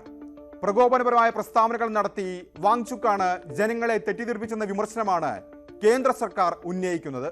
വാങ്ചുക്കിന് പിന്നിൽ കോൺഗ്രസ് ഉണ്ടെന്ന് BJPയും ആരോപിച്ചതോടെ അതിന് രാഷ്ട്രീയ നിറവും കൈവന്നു കഴിഞ്ഞു. അപ്പോൾ അതാണ് ലഡാക്കിലെ സാഹചര്യം. അതിൻ്റെ വിശദമായ എക്സ്പ്ലെയിനറാണ് പ്രേക്ഷകർ കണ്ടത്. അപ്പോൾ പ്രേക്ഷകർക്ക് അറിയാവുന്ന മറ്റൊരു കാര്യമുണ്ട്. ഇന്ത്യൻ വ്യോമസേനയുടെ കുന്തമുനയായിരുന്ന MiG-21 പിൻവലിക്കുകയാണ്, വിരമിക്കുകയാണ് എന്നുള്ളത്. അപ്പോൾ നമുക്ക് നോക്കാം MiG-21ന്റെ പ്രത്യേകതകൾ എന്തൊക്കെയാണ് എന്നുള്ളത്. MiG-21 പറത്തിയ പൈലറ്റുമാർക്ക് തികച്ചും വൈകാരികമായ നിമിഷങ്ങളായിരുന്നു. ഈ ചരിത്രപരമായ വിടവാങ്ങൽ ചടങ്ങിലെ ഏറ്റവും ശ്രദ്ധേയമായ സാന്നിധ്യങ്ങളിൽ ഒന്ന് ഇന്ത്യൻ വ്യോമസേനയിലെ 7ാമത്തെ വനിതാ യുദ്ധവിമാന പൈലറ്റായ സ്ക്വാഡ്രൺ ലീഡർ പ്രിയ ശർമ്മയായിരുന്നു. MiG-21ന്റെ അന്തിമ യാത്രയിലെ പ്രതീകാത്മകമായ ഫ്ലൈപാസ്റ്റിൽ പങ്കെടുത്തുകൊണ്ട് അവർ ഒരു യുഗത്തിന് തിരശ്ശീലയിടുകയും പുതിയൊന്നിന് വാതിൽ തുറക്കുകയും ചെയ്തു. MiG-21ന്റെ പൈതൃകം, വിടവാങ്ങൽ ചടങ്ങിന്റെ പ്രാധാന്യം, അതിലുപരി സ്ക്വാഡ്രൺ ലീഡർ പ്രിയ ശർമ്മ വഹിക്കുന്ന പങ്ക് എന്നിവ ഒന്ന് പരിശോധിക്കാം. 6 പതിറ്റാണ്ടിന്റെ ആകാശ പോരാളി MiG-21 കേവലം ഇരുമ്പും വയറുകളും ചേർന്ന ഒരു യന്ത്രമല്ല. മറിച്ചൊരു രാഷ്ട്രത്തിന്റെ സൈനിക ശേഷിയുടെയും വീര്യത്തിന്റെയും പ്രതീകമാണ്.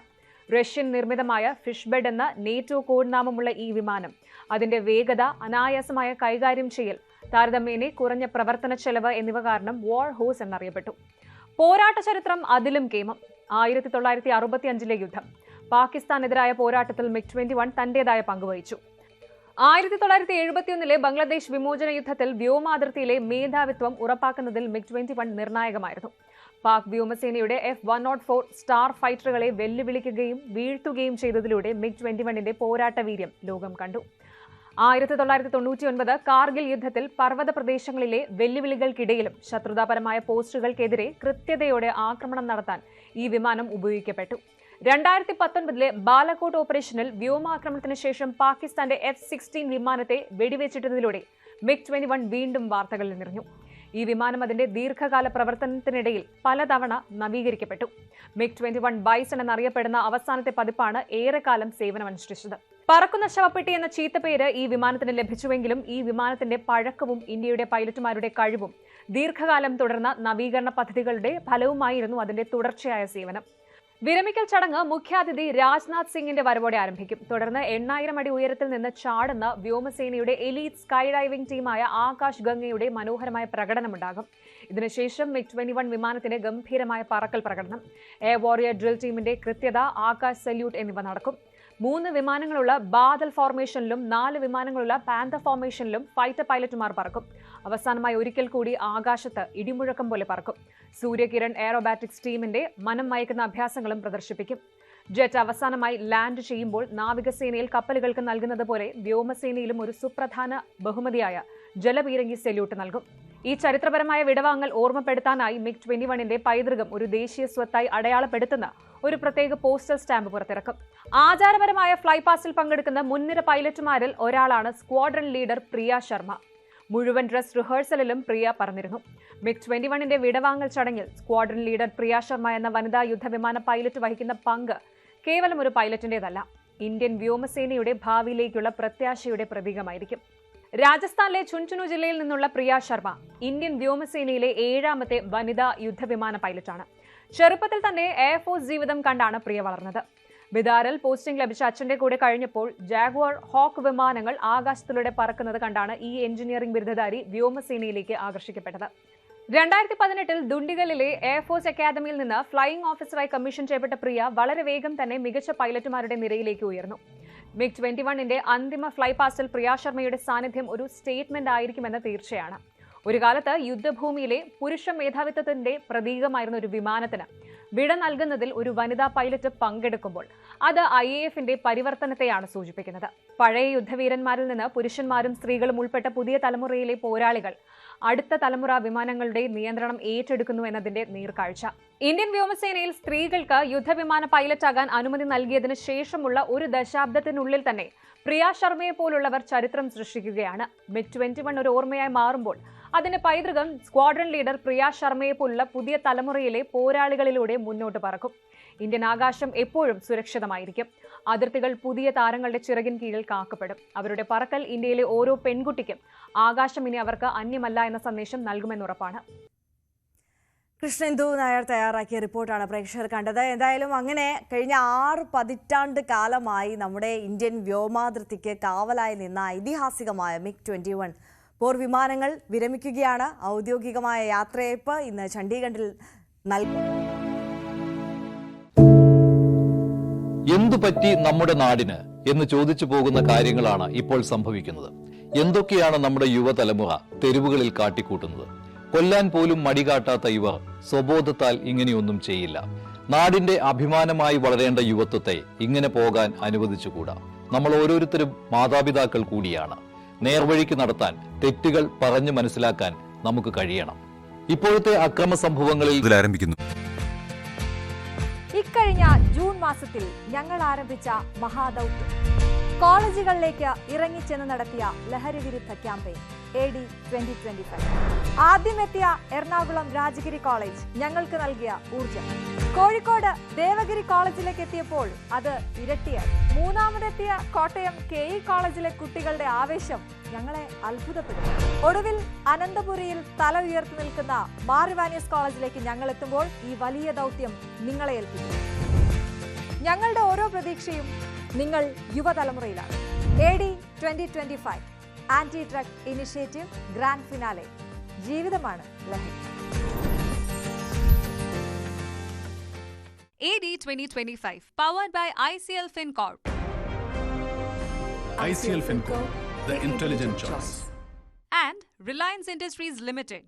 Co-powered by Amrit Veni. Amrit Veni Hair Elixir. സമൃദ്ധമായ മുടി ബയോടെക്നോളജിയിലൂടെ. In association with IBIS Group of Educational Institutions. നല്ലൊരു കരിയറാണ് ലക്ഷ്യമെങ്കിൽ പഠിക്കൂ ഐബിസിലൂടെ. Petra Steel Doors. Petra, India's premium steel doors. അഴകിലും ഉറപ്പിലും കാലാതീതം. And Denwood. ഇനി ഹോം ഇന്റീരിയറിന് Denwood, the next generation wood.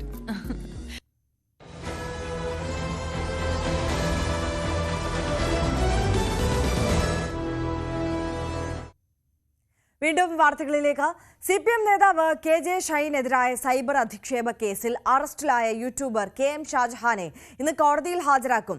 ഇന്നലെ രാത്രി തിരുവനന്തപുരത്തെ വീട്ടിൽ നിന്ന് കസ്റ്റഡിയിലെടുത്ത ഷാജഹാൻ നിലവിൽ ആലുവയിലെ സൈബർ സ്റ്റേഷനിലാണ് ഉള്ളത്. വൈദ്യപരിശോധനയ്ക്ക് ശേഷം ഷാജഹാനെ കോടതിയിൽ ഹാജരാക്കും. 2 ദിവസം മുൻപ് KJ ഷൈന്റെ പേരെടുത്ത് പറഞ്ഞു പുതിയ വീഡിയോ ഷാജഹാൻ പുറത്തുവിട്ടിരുന്നു. ഇതിനെതിരെ ഷൈൻ നൽകിയ 2ാമത്തെ പരാതിയിലാണ് അറസ്റ്റ്. പിണറായിക്കെതിരെ പലതും പറയാനുണ്ടെന്നും മടങ്ങി വരുമ്പോൾ പറയാമെന്നുമായിരുന്നു ഷാജഹാന്റെ പ്രതികരണം. ഷാഫി പറമ്പിലിനെതിരായ അധിക്ഷേപ പരാമർശത്തിൽ CPM പാലക്കാട് ജില്ലാ സെക്രട്ടറിക്കെതിരെ പോലീസിൽ പരാതി. EN സുരേഷ് ബാബു നടത്തിയ പരാമർശങ്ങൾക്കെതിരെ കേസെടുക്കണമെന്നാണ് ആവശ്യം. കോൺഗ്രസ് ബ്ലോക്ക് ജനറൽ സെക്രട്ടറി പ്രമോദാണ് ജില്ലാ പോലീസ് മേധാവിക്ക് പരാതി നൽകിയത്. പ്രധാനമന്ത്രി നരേന്ദ്രമോദിയുമായി കൂടിക്കാഴ്ച നടത്താനുള്ള പദ്ധതിയുമായി US പ്രസിഡന്റ് ഡൊണാൾഡ് ട്രംപ്. വൈകാതെ കൂടിക്കാഴ്ച നടക്കുമെന്ന് US സ്റ്റേറ്റ് ഡിപ്പാർട്ട്മെന്റിലെ ഉദ്യോഗസ്ഥർ വ്യക്തമാക്കുന്നു. H-1B വിസ നിരക്കും ഈ താരിഫ് തർക്കവും മൂലം പ്രതിസന്ധിയിലായി ഇന്ത്യ-US ബന്ധം വീണ്ടും ശക്തിപ്പെടുത്തുന്നതിനായി അമേരിക്ക തന്നെ മുൻകൈ എടുക്കുന്നതായാണ് സൂചന.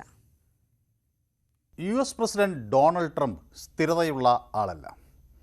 പലപ്പോഴും ട്രംപിൻ്റെ പ്രതികരണങ്ങൾ ഒരു തമാശയാണ്. ഇപ്പോൾ പുതിയൊരു കാര്യം പുറത്തു വരുന്നു. ട്രംപ് മോദിയെ കാണാൻ ആഗ്രഹിക്കുന്നു. പ്രധാനമന്ത്രി നരേന്ദ്രമോദിയുമായി US പ്രസിഡന്റ് ഡൊണാൾഡ് ട്രംപ് വൈകാതെ കൂടിക്കാഴ്ച നടത്താൻ ആഗ്രഹിക്കുന്നു എന്ന വിവരങ്ങളാണ് പുറത്തു വരുന്നത്. അതിനുള്ള പദ്ധതികൾ നടക്കുന്നതായി US ഉദ്യോഗസ്ഥർ തന്നെ സ്ഥിരീകരിക്കുന്നു. അപ്പോൾ ഒടുവിൽ ട്രംപ് പത്തി മടക്കുകയാണോ എന്ന ചോദ്യം ഉയരുകയാണ്. ഇന്ത്യയെ സമ്മർദ്ദത്തിലാക്കി വരുതിയിൽ നിർത്താം എന്ന വ്യാമോഹം നടക്കില്ല എന്ന് വ്യക്തമായി കഴിഞ്ഞു. അത് എളുപ്പത്തിൽ നടക്കും എന്ന് കരുതിയ ട്രംപിന് പൂർണ്ണമായും തെറ്റുപറ്റി എന്നും വ്യക്തമായി. അപ്പോൾ മോദിയെ ട്രംപിന് ശരിക്ക് മനസ്സിലാക്കാൻ കഴിഞ്ഞിട്ടില്ല എന്ന് കരുതുന്നവരുണ്ട്. അമേരിക്ക വിറപ്പിച്ചാൽ മോദി വിറക്കില്ല എന്ന് വാദിച്ചവരും അന്നുണ്ടായിരുന്നു. പക്ഷേ അതൊന്നും അന്ന് ട്രംപ് കൂട്ടാക്കിയില്ല. ഇപ്പോൾ ട്രംപിന് കാര്യങ്ങൾ ഏറെക്കുറെ ബോധ്യപ്പെട്ടു വരികയാണ് എന്നാണ് കരുതുന്നത്. മാത്രവുമല്ല US മറ്റു ഉദ്യോഗസ്ഥരും ഇപ്പോൾ കൂടുതൽ ഒരു ഇന്ത്യ അനുകൂല നിലപാട് വേണം എന്ന വാദം ഉയർത്തുകയാണ്. പക്ഷേ ട്രംപ് വിറപ്പിച്ചാൽ വിറയ്ക്കുന്ന ഒരു രാജ്യമുണ്ട്, പാകിസ്ഥാൻ. പാകിസ്ഥാൻ പ്രധാനമന്ത്രിയുടെ വൈറ്റ് ഹൗസ് കൂടിക്കാഴ്ച ഇപ്പോൾ വാർത്തകളിൽ നിറയുകയാണ്. US president Donald Trump Pakistan പ്രധാനമന്ത്രി ഷഹബാസ് ഷെരീഫുമായി കൂടിക്കാഴ്ച നടത്തിയ സംഭവം എല്ലാ മാധ്യമങ്ങളിലും വന്നതാണ്. ഇരു രാജ്യങ്ങളും ഒരു വ്യാപാര കരാറിൽ ഒപ്പുവെച്ചു. അതിന് കുറച്ചാഴ്ചകൾക്ക് ശേഷമാണ് അവർ ഈ ഐക്യരാഷ്ട്രസഭയുടെ യോഗവുമായി ബന്ധപ്പെട്ട് എത്തിയ ഷഹബാസ് ഷെരീഫ് ഡൊണാൾഡ് ട്രംപിനെ കാണുകയും ചർച്ച നടത്തുകയും ചെയ്തു. പിന്നീട് വൈറ്റ് ഹൗസിലേക്ക് പോയി അവിടെയും ചർച്ച നടത്തുകയാണ്. അപ്പോൾ ന്യൂയോർക്കിൽ ചർച്ച, വൈറ്റ് ഹൗസിൽ ചർച്ച. അപ്പോൾ ഇതൊക്കെ എന്തിൻ്റെ ലക്ഷണങ്ങളാണ് എന്ന് പലരും ചോദിക്കുന്നുണ്ട്. ഐക്യരാഷ്ട്രസഭ പൊതുസഭയുടെ ഭാഗമായി വന്നപ്പോൾ അതിൽ നേതാക്കൾ തമ്മിലൊരു കൂടിക്കാഴ്ച നടന്നു. പിന്നെ അടുത്ത ദിവസങ്ങളിൽ തന്നെ വീണ്ടും പോയി കൂടിക്കാഴ്ച നടത്തുന്നു. അങ്ങനെ പലതരത്തിൽ ഈ കൂടിക്കാഴ്ചകൾ അമേരിക്കയും അതുപോലെ പാകിസ്ഥാൻ നേതാവും ഒക്കെയായി നടക്കുമ്പോൾ അത് എന്തിൻ്റെ സൂചനയാണ് എന്ന് വളരെ ഗൗരവത്തോടെ പല ലോകരാജ്യങ്ങളും ഉറ്റുനോക്കുന്നുണ്ട്. അപ്പോൾ ജൂലൈ 31 അമേരിക്കയും പാകിസ്ഥാനും ഒരു വ്യാപാര കരാർ ഒപ്പുവെച്ചത്. ട്രംപ് ഏർപ്പെടുത്തിയ 19% താരിഫ് നിരക്ക് അവർ അംഗീകരിക്കുകയും ചെയ്തു. അതിന്മേൽ കൂടുതൽ ചർച്ചകളാണോ എന്ന് കരുതുന്നവരും ഉണ്ട്. പക്ഷേ അതിനപ്പുറത്തേക്കൊക്കെ ട്രംപ് എന്തൊക്കെയോ ഭയക്കുന്നു എന്ന വിവരങ്ങൾ കൂടി ചില വിദേശകാര്യ വിദഗ്ധർ പങ്കുവയ്ക്കുന്നു. മോദി ഭീഷണികളെ വകവയ്ക്കുന്ന ആളല്ല എന്ന് വ്യക്തമായ സാഹചര്യത്തിൽ ട്രംപ് തൻ്റെ നയം മാറ്റുകയാണ് എന്ന് ഒരു വിഭാഗം ആളുകൾ വ്യക്തമാക്കുന്നു. ഇന്ത്യയുമായുള്ള വ്യാപാര കരാറിൽ പ്രശ്നങ്ങളുണ്ടായി. വിസ ഇടപാടുകളെ സംബന്ധിച്ചുള്ള അമേരിക്കൻ നിലപാട് ഇന്ത്യക്ക് പ്രതികൂലമാണ് എന്ന വാദങ്ങൾ പുറത്തു വന്നു. അപ്പോൾ ഇതിനിടയിലാണ് ട്രംപ് തൻ്റെ നിലപാട് മാറ്റുന്നത്. ഇതൊക്കെ ഇരിക്കുമ്പോഴും ട്രംപ് പ്രധാനമന്ത്രിയെ ഇപ്പോൾ വീണ്ടും നല്ല സുഹൃത്ത് എന്ന് വ്യക്തമാക്കുന്നു. ന്യൂഡൽഹിയുമായുള്ള ബന്ധം വളരെ പ്രധാനപ്പെട്ടതാണ് എന്ന് തുറന്നു സമ്മതിക്കുന്നു. നരേന്ദ്രമോദിയുടെ 75ാം ജന്മദിനത്തിൽ മോദിയെ വിളിച്ച് അനുമോദിക്കുന്നു. അതിശയകരമായ ഒരു ജോലിയാണ് താങ്കൾ ചെയ്യുന്നത് എന്ന് അഭിനന്ദിക്കുന്നു. എൻ്റെ സുഹൃത്ത് എന്ന് തുടരെ പറയുന്നു. മാത്രമല്ല ഈ ഒരു ഫോൺ കോളിലാണല്ലോ ഈ സംഭാഷണം നടക്കുന്നത്. അപ്പോൾ വല്ലാതെ പുകഴ്ത്തുകയും ചെയ്യുന്നു. അതോടൊപ്പം തന്നെ ഈ ജന്മദിന ആശംസകൾ നേരുന്നതിനോടൊപ്പം തന്നെ അതിശയകരമായ ജോലി ചെയ്യുന്നു എന്നൊക്കെ പറഞ്ഞ് പുകഴ്ത്തുകയും ചെയ്യുന്നുണ്ട്. അതോടൊപ്പം ഈ റഷ്യ യുക്രൈൻ യുദ്ധം അവസാനിപ്പിക്കുന്നതിന് വലിയ പിന്തുണ നൽകുന്നു എന്നൊക്കെ ട്രംപ് അവകാശപ്പെടുന്നു. ട്രംപിൻ്റെ ഈ നയം മാറ്റത്തിൽ എന്തായിരിക്കാം കാരണം? ഇപ്പോൾ 2025 അവസാനത്തോടുകൂടി അല്ലെങ്കിൽ 2026 തുടക്കത്തിലുമൊക്കെ ക്വാഡ് രാജ്യങ്ങളുടെ അല്ലെങ്കിൽ രാജ്യത്തലവന്മാരുടെ ഉച്ചകോടിക്കൊക്കെയുള്ള ഒരു സാഹചര്യം വരികയാണ്. അപ്പോൾ സ്വാഭാവികമായും ഇന്ത്യക്ക് ജപ്പാനുമായി വലിയ അടുപ്പമുണ്ട്, ഓസ്ട്രേലിയയുമായി അടുപ്പമുണ്ട്. അതിൽ ഡൊണാൾഡ് ട്രംപിൻ്റെ സ്ഥാനം എത്ര നിർണായകമായിരിക്കും എന്ന ചോദ്യങ്ങൾ ഉയരുകയാണ്. അപ്പോൾ മറ്റു 3 രാജ്യങ്ങളും നല്ല സൗഹൃദത്തോടെ നിൽക്കുമ്പോൾ ട്രംപ് ഒറ്റപ്പെട്ടു പോകുമോ എന്ന ആശങ്ക ഒരു വശത്ത്. ഉച്ചകോടിക്കുള്ള പദ്ധതികൾ പുരോഗമിക്കുന്നുണ്ട്. ഇന്ത്യ, ഓസ്ട്രേലിയ, ജപ്പാൻ, അമേരിക്ക ഈ 4 രാജ്യങ്ങളാണല്ലോ ഇൻഡോ പസഫിക് മേഖലകളിലെ പദ്ധതികളെക്കുറിച്ചൊക്കെ ചർച്ച ചെയ്യുന്നത്. അപ്പോൾ സ്വാഭാവികമായും അവിടെ അമേരിക്കയുടെ നിലപാടെന്തായിരിക്കും, അല്ലെങ്കിൽ ആ നിലപാടിന് എന്ത് പിന്തുണ കിട്ടും, എത്രമാത്രം പ്രാധാന്യം കിട്ടും എന്നൊക്കെയുള്ള ആശങ്കകൾ ഒരുപക്ഷെ അമേരിക്കയിലുണ്ടാകാം. നരേന്ദ്രമോദിയെ എല്ലാവർക്കും അറിയാം. കഴിഞ്ഞ G20 ഉച്ചകോടി ഇന്ത്യ പ്രസിഡൻസി വഹിക്കുന്നൊരു കാലഘട്ടമുണ്ടായിരുന്നു. അന്ന് ജസ്റ്റിൻ ട്രൂഡോ കാനഡയുടെ പ്രധാനമന്ത്രിയായിരുന്ന സമയത്ത് അവിടെ ചില ഇന്ത്യൻ വിരുദ്ധ ശക്തികൾക്ക് അദ്ദേഹം താവളമൊരുക്കുകയൊക്കെ ചെയ്തു. പക്ഷേ അത് മോദിയെ വല്ലാതെ ചൊടിപ്പിക്കുകയും G20 പങ്കെടുക്കാനെത്തിയ ട്രൂഡോയെ വേണ്ട രീതിയിൽ മോദി സ്വീകരിച്ചില്ല. തൻ്റെ അതൃപ്തി മുഖത്ത് നോക്കി പറയുകയും ചെയ്തു. അത് പിന്നീട് മാധ്യമങ്ങളിലൊക്കെ ചർച്ചയായി. ട്രൂഡോ അധികാരത്തിൽ പിടിച്ചു നിൽക്കാനൊക്കെ ശ്രമമൊക്കെ നടത്തിയെങ്കിലും ഒടുവിൽ അവിടെ തന്നെ ഒരു ഭരണമാറ്റം ഉണ്ടാകുന്ന സാഹചര്യമാണ് ഉണ്ടായത്. അപ്പോൾ ട്രൂഡോയ്ക്ക് അധികാരത്തിൽ നിൽക്കാനും കഴിഞ്ഞില്ല. ഇത് നരേന്ദ്രമോദി ഈ ഇത്തരം പ്രകടനങ്ങൾ നടത്തുന്നയാളാണ് എന്നൊരു സന്ദേശം കൂടി ലോകത്തിന് നൽകി. രാജ്യ താൽപ്പര്യങ്ങൾ ബലികഴിച്ചുകൊണ്ട് ഇന്ത്യയുടെ സുരക്ഷാ പ്രശ്നങ്ങളെ വിട്ടുവീഴ്ച നടത്തിക്കൊണ്ട് ഒരു തരത്തിലുള്ള ഒരു ധാരണയ്ക്കും പ്രധാനമന്ത്രി തയ്യാറാകില്ല എന്ന വലിയ സന്ദേശം അത് നൽകുകയും ചെയ്തിട്ടുണ്ട്. അപ്പോൾ സ്വാഭാവികമായും ഇതെല്ലാം നോക്കിക്കാണുന്ന അമേരിക്കൻ നയതന്ത്ര വിദഗ്ധർ ട്രംപിൻ്റെ ഈ നിലപാട് മാറ്റം വളരെ കൂടി ഗൗരവമായാണ് കാണുന്നത്. ഇത് പ്രധാനമന്ത്രി മോദി അത്ര എളുപ്പത്തിൽ വഴങ്ങില്ല എന്ന് മനസ്സിലാക്കിയതിൻ്റെ ഭാഗമായി ഉണ്ടായ ഒരു നീക്കമാണ് എന്ന് ചിലരൊക്കെ തന്നെ കരുതുന്നു. നേരത്തെ വിദേശകാര്യമന്ത്രി S Jaishankar US state secretary Marco റൂബിയോയെ കണ്ടു. അവർ പല മേഖലകളിൽ സഹകരണം വേണം എന്ന നിലപാടിൽ ചർച്ചകൾ നടത്തി. സുസ്ഥിരമായ ഒരു ബന്ധം സ്ഥാപിക്കണം എന്നതിനെക്കുറിച്ച് അവർ ചർച്ചകൾ നടത്തി. മാത്രമല്ല, നേരത്തെയും ഫെബ്രുവരിയിൽ പ്രധാനമന്ത്രി നരേന്ദ്രമോദി ട്രംപുമായി ഒരു കൂടിക്കാഴ്ച നടത്തിയിരുന്നു. അപ്പോഴും ഈ വ്യാപാരം, ഊർജ്ജം, പ്രതിരോധം തുടങ്ങിയ മേഖലകളിലൊക്കെ വലിയ സഹകരണം വേണം എന്ന് ഈ ഉഭയകക്ഷി ചർച്ചകളിൽ വ്യക്തമാക്കിയിരുന്നു. അമേരിക്ക ഇപ്പോൾ ഏറ്റവും അധികം ചൊടിപ്പിക്കുന്നത് റഷ്യൻ എണ്ണ ഇന്ത്യ വാങ്ങിക്കുന്നു എന്നതുമായി ബന്ധപ്പെട്ടാണ്. പക്ഷേ അതിന് കൃത്യമായ മറുപടിയും നൽകുകയാണ്. ട്രംപിൻ്റെ 50% തീരുവയൊന്നും ഇന്ത്യയെ ഭയപ്പെടുത്തുന്നില്ല. ഇന്ത്യൻ IT പ്രൊഫഷണലുകളും സ്റ്റാർട്ടപ്പുകളെയും ബാധിച്ചേക്കാവുന്ന ഈ H-1B വിസ നിരക്കൊക്കെ ഇന്ത്യ ഗൗരവമായി കാണുന്നുണ്ടെങ്കിൽ അത് കൈകാര്യം ചെയ്യാൻ കഴിയും എന്ന നിലപാട് തന്നെയാണ് ഉള്ളത്. അപ്പോൾ സ്വാഭാവികമായും ഇന്ത്യയെ കുറച്ചുകൂടി വിശ്വാസത്തിലെടുക്കാനുള്ളൊരു നീക്കം ട്രംപിൻ്റെ ഭാഗത്തു നിന്ന് ഉണ്ടാകുന്നു എന്നാണ് മനസ്സിലാകുന്നത്. ഇപ്പോൾ വ്യാപാര ചർച്ചകൾ ഒക്കെ നടന്നു കഴിഞ്ഞല്ലോ. അപ്പോൾ സ്വാഭാവികമായും അതിലൊക്കെ വലിയ വിട്ടുവീഴ്ചകൾ നടത്തി ഇന്ത്യയുമായി ചേർന്ന് പോകാൻ ഉള്ള ഒരു നീക്കം ട്രംപിൻ്റെ ഭാഗത്തു നിന്നുണ്ടാകുന്നു എന്ന സൂചനകളാണ് വരുന്നത്. അങ്ങനെയാണെങ്കിൽ അത് പ്രധാനമന്ത്രി നരേന്ദ്രമോദിയുടെ ഒരു വലിയ വിജയമായി തന്നെ ആഘോഷിക്കപ്പെടും. അദ്ദേഹത്തിൻ്റെ നയതന്ത്ര നയം അമേരിക്കയ്ക്ക് അംഗീകരിക്കേണ്ടി വരുന്നൊരു സാഹചര്യം ഉണ്ടാകുന്നു എന്ന സൂചനകൾ കൂടിയാണ് പുറത്തു വരുന്നത്. അപ്പോൾ ഇന്ത്യ ഒരു ലോകരാജ്യങ്ങൾക്കിടയിൽ ഒരു ശക്തമായ ഒരു സാന്നിധ്യം ഇന്ത്യക്കുണ്ട് എന്ന് ആവർത്തിച്ച് വ്യക്തമാക്കുന്നു. അതിനോടൊപ്പം പല രാജ്യങ്ങളുടെ പിന്തുണ നേടുന്നു. നേരത്തെ ചൈനയുമായുള്ള ചില പ്രശ്നങ്ങൾ ഒക്കെ ഉണ്ടായിരുന്നെങ്കിലും അതൊക്കെ ഇപ്പോൾ മഞ്ഞുരുകുന്ന ഒരു സാഹചര്യമാണ് കാണുന്നത്. പ്രധാനമന്ത്രി ചൈനയിലേക്ക് ചെല്ലുകയും അവിടെ സന്ദർശനം നടത്തി അതുപോലെ SCO ഉച്ചകോടിയിലൊക്കെ പങ്കെടുക്കുകയും ഒക്കെ ചെയ്തൊരു സാഹചര്യത്തിൽ ഇന്ത്യ ചൈന ബന്ധം പഴയ നിലയിലേക്ക് കുറേ കൂടി ഊഷ്മളമായി വരികയാണ്. അതോടൊപ്പം മറ്റ് പല രാജ്യങ്ങളും ജപ്പാൻ, ഓസ്ട്രേലിയ തുടങ്ങിയ രാജ്യങ്ങളൊക്കെ ഇന്ത്യയുമായി ചേർന്ന് നിൽക്കുന്നു. കാനഡ നേരത്തെ ഇന്ത്യൻ വിരുദ്ധ ശക്തികൾക്ക് താവളം ഒരുക്കിയിരുന്ന ഒരു രാജ്യമായിരുന്നു. ഇപ്പോൾ അവരും മാറി ചിന്തിക്കുക. എന്നിട്ട് താലിബാൻ ഭരിക്കുന്ന അഫ്ഗാനിസ്ഥാൻ പോലും കൂടുതൽ ഒരു ഇന്ത്യ അനുകൂല നിലപാട് സ്വീകരിക്കുകയും ചെയ്യുന്നു. നേരത്തെ വിയോജിച്ച് നിന്നിരുന്ന മാൽദീവ്സിനെ പോലുള്ള രാജ്യങ്ങൾ ഇപ്പോൾ വീണ്ടും ഇന്ത്യയുമായി അടുക്കുന്നു. അങ്ങനെ ലോകരാജ്യങ്ങൾക്കിടയിൽ ഒരു ബദൽ ശക്തിയായി ഇന്ത്യ വരുന്നു. ബ്രിക്സ് രാജ്യങ്ങളിൽ ഒരു കൂട്ടായ്മ ശക്തമാകുന്നു. അപ്പോൾ അമേരിക്ക ഇല്ലാതെ തന്നെ ലോകക്രമം നിയന്ത്രിക്കാം എന്ന ഒരു തരത്തിലേക്ക് ലോകരാജ്യങ്ങളെ ചിന്തിക്കാൻ ഇന്ത്യ പ്രേരിപ്പിക്കുന്നു. അത് മോദി തന്ത്രത്തിൻ്റെ വിജയമായി തന്നെ വിലയിരുത്തപ്പെടുകയാണ്. മനു ഭരത് തയ്യാറാക്കിയ റിപ്പോർട്ടാണ് പ്രേക്ഷകർ കണ്ടത്. മറ്റു വാർത്തകളിലേക്ക്.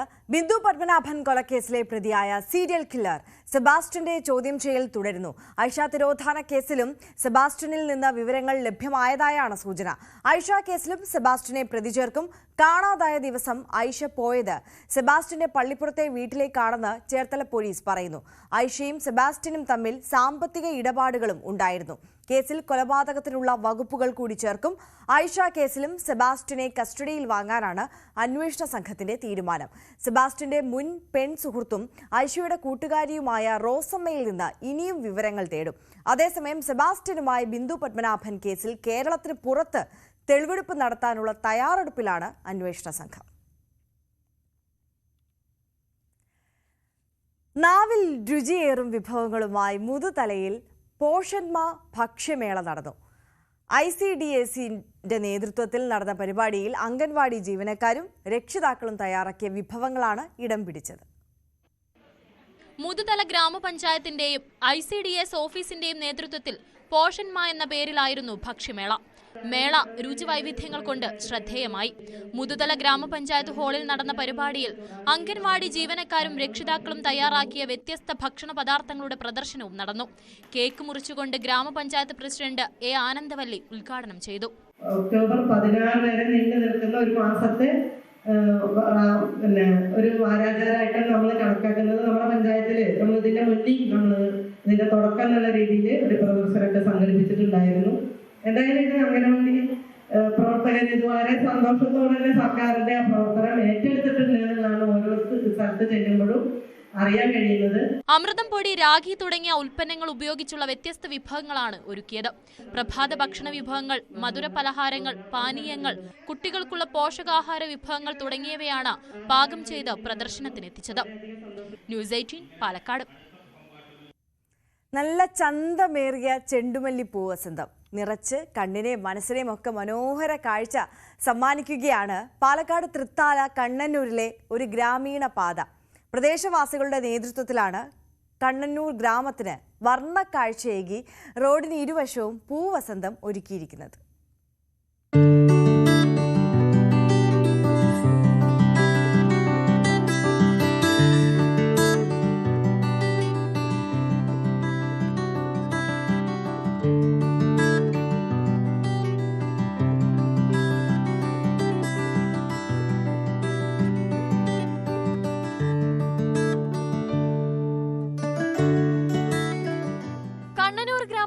പാതയോര കാഴ്ചയാണിത്.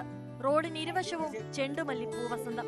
ഒന്നും രണ്ടുമൊന്നുമല്ല, 350-ലേറെ ചെണ്ടുമല്ലികളാണ് പൂത്തുലഞ്ഞു നിൽക്കുന്നത്. ഇതിലൂടെ കടന്നു പോകുന്നവർക്ക് കണ്ണിന് കുളിർമയേകുന്ന കാഴ്ച. പ്രദേശവാസിയായ പന്തക്കൽ പറമ്പിൽ ഷിബുവാണ് പാതയോരത്ത് ചെണ്ടുമല്ലിപ്പൂ വസന്തം എന്ന ആശയം മുന്നോട്ട് വെച്ചത്. ആവശ്യമായ തൈകൾ ഷിബു തന്നെ എത്തിച്ചു നൽകി. 400ഓളം തൈകളാണ് നട്ടുപിടിപ്പിച്ചത്. സ്ത്രീകൾ ഉൾപ്പെടെയുള്ള 20-ലധികം പ്രദേശവാസികളുടെ കൂട്ടായ്മയിലായിരുന്നു പ്രവർത്തനങ്ങൾ. ജൂലൈയിൽ നടിയിൽ തുടങ്ങി. തുടർന്ന് ഈ കൂട്ടായ്മ പ്രവർത്തകർ തന്നെ ചെണ്ടുമല്ലിയുടെ പരിപാലനവും ഏറ്റെടുത്തു. മഴ വിട്ടുനിന്ന സമയം വെള്ളമെത്തിച്ച് നനച്ചു. കീടബാധ നിയന്ത്രണത്തിന് ആവശ്യമായ വളപ്രയോഗവും നടത്തി. പാതയോരത്തെ ചെണ്ടുമല്ലി എന്ന ആശയത്തിന്റെ തുടക്കത്തിൽ തന്നെ ഇതിന്റെ ഉദ്ദേശം ഇവിടുത്തുകാർ വ്യക്തമാക്കിയിരുന്നു. പൂക്കൃഷിയോ ഇതിൽ നിന്നുള്ള വരുമാനമോ അല്ല, നാടിന്റെ ഭംഗി മാത്രമാണ് ലക്ഷ്യം. അതുകൊണ്ട് ഓണ സീസണിൽ പൂവില ഉയർന്ന വേളയിൽ പോലും ഒരു പൂ പോലും ഇവിടെ നിന്നും എടുക്കാൻ ആരും തയ്യാറായില്ല. അടുത്ത വർഷം കൂടുതൽ ഭാഗങ്ങളിലേക്ക് ചെണ്ടുമല്ലി വച്ചുപിടിപ്പിക്കാനും ലക്ഷ്യമിടുന്നുണ്ട്. നിരവധി മലയാള സിനിമകളുടെ ലൊക്കേഷൻ കൂടിയാണ് തൃത്താല, കണ്ണനൂർ ഉൾപ്പെടുന്ന പ്രദേശം. നാടിന്റെ ഗ്രാമഭംഗി തന്നെയാണ് ഇതിന് കൂടുതൽ മുതൽക്കൂട്ടായത്.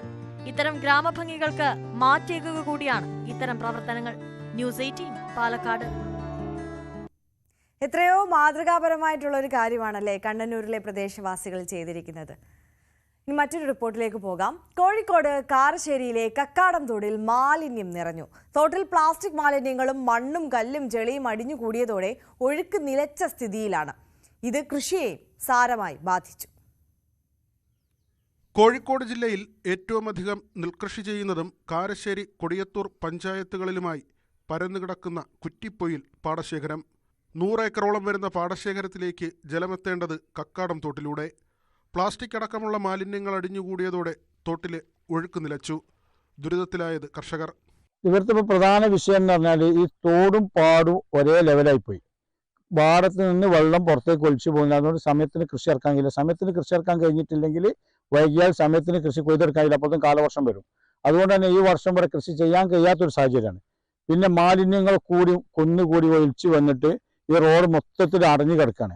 ഇപ്പം 2 വർഷം 4 വർഷം മുമ്പ് കൊടിയത്തൂർ പഞ്ചായത്തിന് കാർഷിക അവാർഡ് നൽകിയ ബാപ്പുവാണ് ഇന്നലെ 2 ദിവസം ഇവിടെയൊക്കെ ഒരുപാട് വാരി ഒഴിവാക്കിയത്. ഇപ്പം മാലിന്യങ്ങൾ നിറഞ്ഞു കിടക്കുകയാണ്. ഇതിപ്പോൾ ഇനി നമുക്ക് ഇനി നേരെ ഇവിടെ മാറ്റിയെങ്കിൽ ഈ പ്രശ്നങ്ങൾ പരിഹരിക്കാൻ കഴിയുള്ളൂ, താൽക്കാലികമായിട്ടെങ്കിലും. നിരവധി വർഷങ്ങൾക്ക് ശേഷം ആദ്യമായാണ് ഇത്തരത്തിൽ ഏക്കർ കണക്കിന് വയൽ കൃഷിയോഗ്യമല്ലാതാകുന്നത്. ഇനി വലിയ തുക മുടക്കി JCB ഉൾപ്പെടെ ഉപയോഗിച്ച് ചെളി പൂർണ്ണമായും നീക്കിയാലേ വയൽ കൃഷിയോഗ്യമാകൂ. ഇപ്പം ഞാൻ നിൽക്കുന്ന ഈ സ്ഥലത്ത് ഇതിൻ്റെ അത്ര ആയുണ്ട് ഇവിടെ ശരിക്ക് ഒരാഴ്ച. ഇപ്പോൾ ഇതിൻ്റെ ഒരു നെര്യാണിക്ക് വെള്ളമേ ഇവിടെ ഉള്ളൂ. അത്രയും തോട്. ഇപ്പോൾ വയലിനാട്ടിലും മുകളിലാണ് ഇപ്പോൾ തോടുള്ളത്. കൃഷി ചെയ്യുന്ന വയലിലേക്ക് മണ്ണ് ബ്ലോക്ക് ആയപ്പോൾ അതിലേക്ക് തിങ്ങിയിട്ടുമുണ്ട്. അപ്പോൾ വയലും കൃഷി ചെയ്യാൻ ഉള്ള സ്വീപ്പായി. ഇനി കൃഷി ചെയ്യുകയാണെങ്കിൽ തന്നെ വെള്ളം ഒന്ന് താന്ന് കൃഷിക്ക് പാകമാകണം. അപ്പം അതിനുള്ള ഒരു പരിപാടി ചെയ്യണം എന്നുള്ളതാണ് പറയേണ്ടത്. കക്കാടം തോടിന് സംരക്ഷണം ഒരുക്കി വിരിച്ച കയർ ഭൂവസ്ത്രമാണ് മാലിന്യങ്ങൾ അടിഞ്ഞുകൂടാൻ കാരണമായത്. മഴക്കാലത്ത് മുകൾ ഭാഗത്തു നിന്ന് ഒലിച്ചു വരുന്ന തെങ്ങോലകൾ കയർ ഭൂവസ്ത്രത്തിൽ കുടുങ്ങി ഒഴുക്ക് തടസ്സപ്പെടുകയും ഇതോടെ തോട്ടിലൂടെ ഒലിച്ചു വരുന്ന ലോഡ് കണക്കിന് മാലിന്യം തൊട്ടടുത്ത വയലുകളിലേക്ക് ഒലിച്ചിറങ്ങുകയുമായിരുന്നു. ന്യൂസ് 18 കോഴിക്കോട്. മണ്ണിൽ പൊന്നു വിളയിക്കുകയാണ് പാലക്കാട്ടെ കർഷക സംഘം. പട്ടാമ്പി പെരുമുടിയൂർ പാടശേഖരത്തിലാണ് കർഷക സംഘത്തിന്റെ നേതൃത്വത്തിൽ നെൽകൃഷി തുടങ്ങിയത്. കർഷകരുടെ പ്രശ്നങ്ങൾക്ക് പരിഹാരം കാണുന്നതിനൊപ്പം കൃഷിയിലും സജീവമാണ് പെരുമുടിയൂരിലെ കർഷക സംഘം വില്ലേജ് കമ്മിറ്റി. പെരുമുടിയൂർ പാടശേഖരത്തിലാണ് കർഷക സംഘത്തിന്റെ നേതൃത്വത്തിൽ നടിയിൽ നടന്നത്. മുഹമ്മദ് മുഹസിൻ MLA ഉദ്ഘാടനം ചെയ്തു. അടുത്ത വർഷം മുതലെങ്കിലും നമുക്ക് കൃത്യമായി ഒരു സംവിധാനം കേരള ബാങ്ക് അടക്കമുള്ള ബാങ്കുകളുമായി ചേർന്നുകൊണ്ട് തന്നെ കർഷകരിൽ നിന്ന് വളരെ വേഗത്തിൽ സംഭരിച്ചു കഴിഞ്ഞാൽ ആ നിമിഷം തന്നെ കർഷകന് പണം തരുന്ന തരത്തിലേക്ക് ഉള്ള ഒരു സംവിധാനത്തെ കുറിച്ച് ആലോചിച്ചിട്ടുണ്ട്. അത് ലീഡ് ബാങ്കും മറ്റു ബാങ്കുകളൊക്കെ ആയിട്ട് ഇപ്പൊ നിലവിലുള്ള കരാറുകൾ ഉള്ളത് കൊണ്ട് വളരെ വേഗത്തിൽ ചെയ്യാനുള്ള ഒരു തടസ്സമുണ്ടായിരുന്നത്. പക്ഷെ അത് പരിഹരിക്കാനുള്ള നടപടികൾ സ്വീകരിച്ചുകൊണ്ടിരിക്കുന്നു എന്ന കാര്യം കൂടി നിങ്ങളെ അറിയിക്കുകയാണ്. 50ഓളം സ്ത്രീകൾ ഉൾപ്പെടുന്ന തൊഴിൽ സേനയുടെ നേതൃത്വത്തിലാണ് ഞാറുകൾ നടന്നത്. സ്ത്രീകൾക്ക് സ്ഥിരം തൊഴിലും വരുമാനവും ഉറപ്പാക്കുന്നതോടൊപ്പം നെൽകൃഷി 250 ഏക്കർ പാടശേഖരത്തിലേക്ക് വ്യാപിപ്പിക്കാനും ലക്ഷ്യമിടുന്നുണ്ട്. ന്യൂസ് 18 പാലക്കാട്. ഹലോ, എല്ലാവർക്കും നമസ്കാരം. ഞാൻ ഗൗതം വിൻസൻ, മ്യൂസിക് കമ്പോസറാണ്. ഹായ്, എല്ലാവർക്കും നമസ്കാരം. ഞാൻ സോണി മോഹൻ, പ്ലേബാക്ക് സിംഗറാണ്. നമ്മുടെ യുവതലമുറയെ ലഹരിയിൽ നിന്ന് വിമുക്തരാക്കാൻ വേണ്ടിയിട്ട് ന്യൂസ് 18 അവതരിപ്പിക്കുന്ന ആന്റി ഡ്രഗ് ക്യാമ്പയിൻ AD 2025 ഞങ്ങളുടെ എല്ലാവിധ ആശംസകളും നേരുന്നു. അതോടൊപ്പം AD 2025 ഗ്രാൻഡ് ഫിനാലെ പങ്കെടുക്കാൻ സെപ്റ്റംബർ 26 ട്രിവാൻഡ്രത്ത് ഞങ്ങളും ഉണ്ടാവും. ഒരു ചെറിയൊരു മ്യൂസിക് പെർഫോമൻസ് ഉണ്ടാകും. Yes, so see you all there on September 26.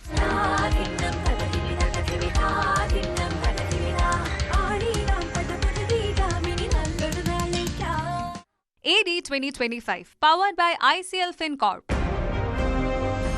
ICL FinCorp, the intelligent choice. And Reliance Industries Limited, co-powered by Amrit Veni. Amrit Veni Hair Elixir. സമൃദ്ധമായ മുടി ബയോടെക്നോളജിയിലൂടെ. In association with IBIS Group of Educational Institutions. നല്ലൊരു കരിയറാണ് ലക്ഷ്യമെങ്കിൽ പഠിക്കൂ ഐബിസിലൂടെ. Petra Steel Doors. Petra, India's premium steel doors. അഴകിലും ഉറപ്പിലും കാലാതീതം. And Denwood.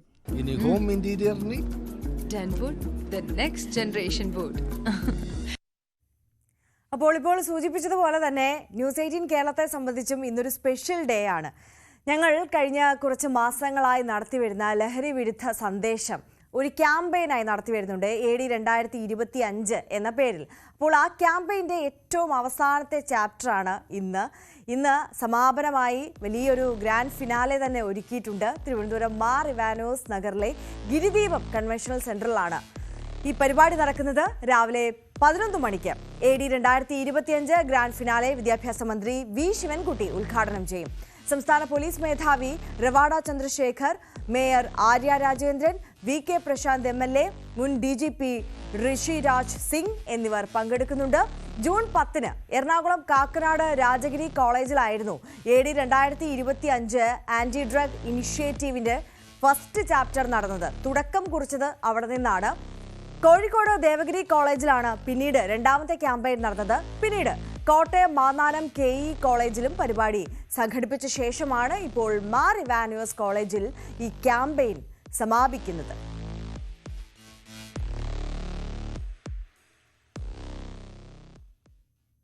അപ്പോൾ നമ്മുടെ യുവതലമുറ ലഹരിക്ക് പിടിപെട്ടു പോകുന്നു. അത്തരത്തിൽ വലിയ രീതിയിലുള്ള കേസുകളും ചർച്ചകളും ഒക്കെ സമൂഹത്തിൽ ഉയർന്നു വന്ന ഒരു സാഹചര്യത്തിലാണ് ന്യൂസ് 18 കേരളം യുവതലമുറയെ ലഹരിയിൽ നിന്ന് മുക്തമാക്കാം, ജീവിതമാണ് ലഹരി എന്ന് അവർക്കൊരു വലിയ സന്ദേശം നൽകാം എന്നുള്ള ഒരു ഉദ്ദേശത്തോടു കൂടി AD 2025 എന്നുള്ള കോളേജുകൾ കേന്ദ്രീകരിച്ച് നടക്കുന്ന ഒരു ക്യാമ്പയിന് തുടക്കം കുറിച്ചത്. ഇപ്പോൾ മാസങ്ങൾ പിന്നിട്ട് അതിപ്പോൾ തിരുവനന്തപുരത്ത് ആ ക്യാമ്പയിൻ്റെ ജൈത്രയാത്ര സമാപിക്കുകയാണ്. ലഹരിക്ക് അടിമയാകുന്നവർക്ക് സൗജന്യ പുനരധിവാസ പ്രവർത്തനങ്ങൾ ചെയ്യുന്ന സംയോജിത പുനരധിവാസ കേന്ദ്രങ്ങൾ അടച്ചുപൂട്ടൽ ഭീഷണിയിലാണ്.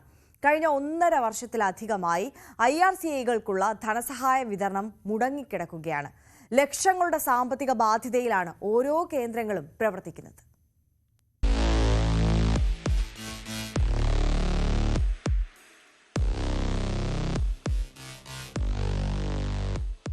ലഹരിക്കടിമയായി മാറിയവരുടെ പുനരധിവാസം ലക്ഷ്യമിട്ട് രാജ്യത്തിന്റെ വിവിധയിടങ്ങളിലായി കേന്ദ്ര സാമൂഹ്യ നീതി ശാക്തീകരണ മന്ത്രാലയത്തിന് കീഴിൽ പ്രവർത്തിക്കുന്നവയാണ് സംയോജിത പുനരധിവാസ കേന്ദ്രങ്ങൾ അഥവാ IRCAകൾ.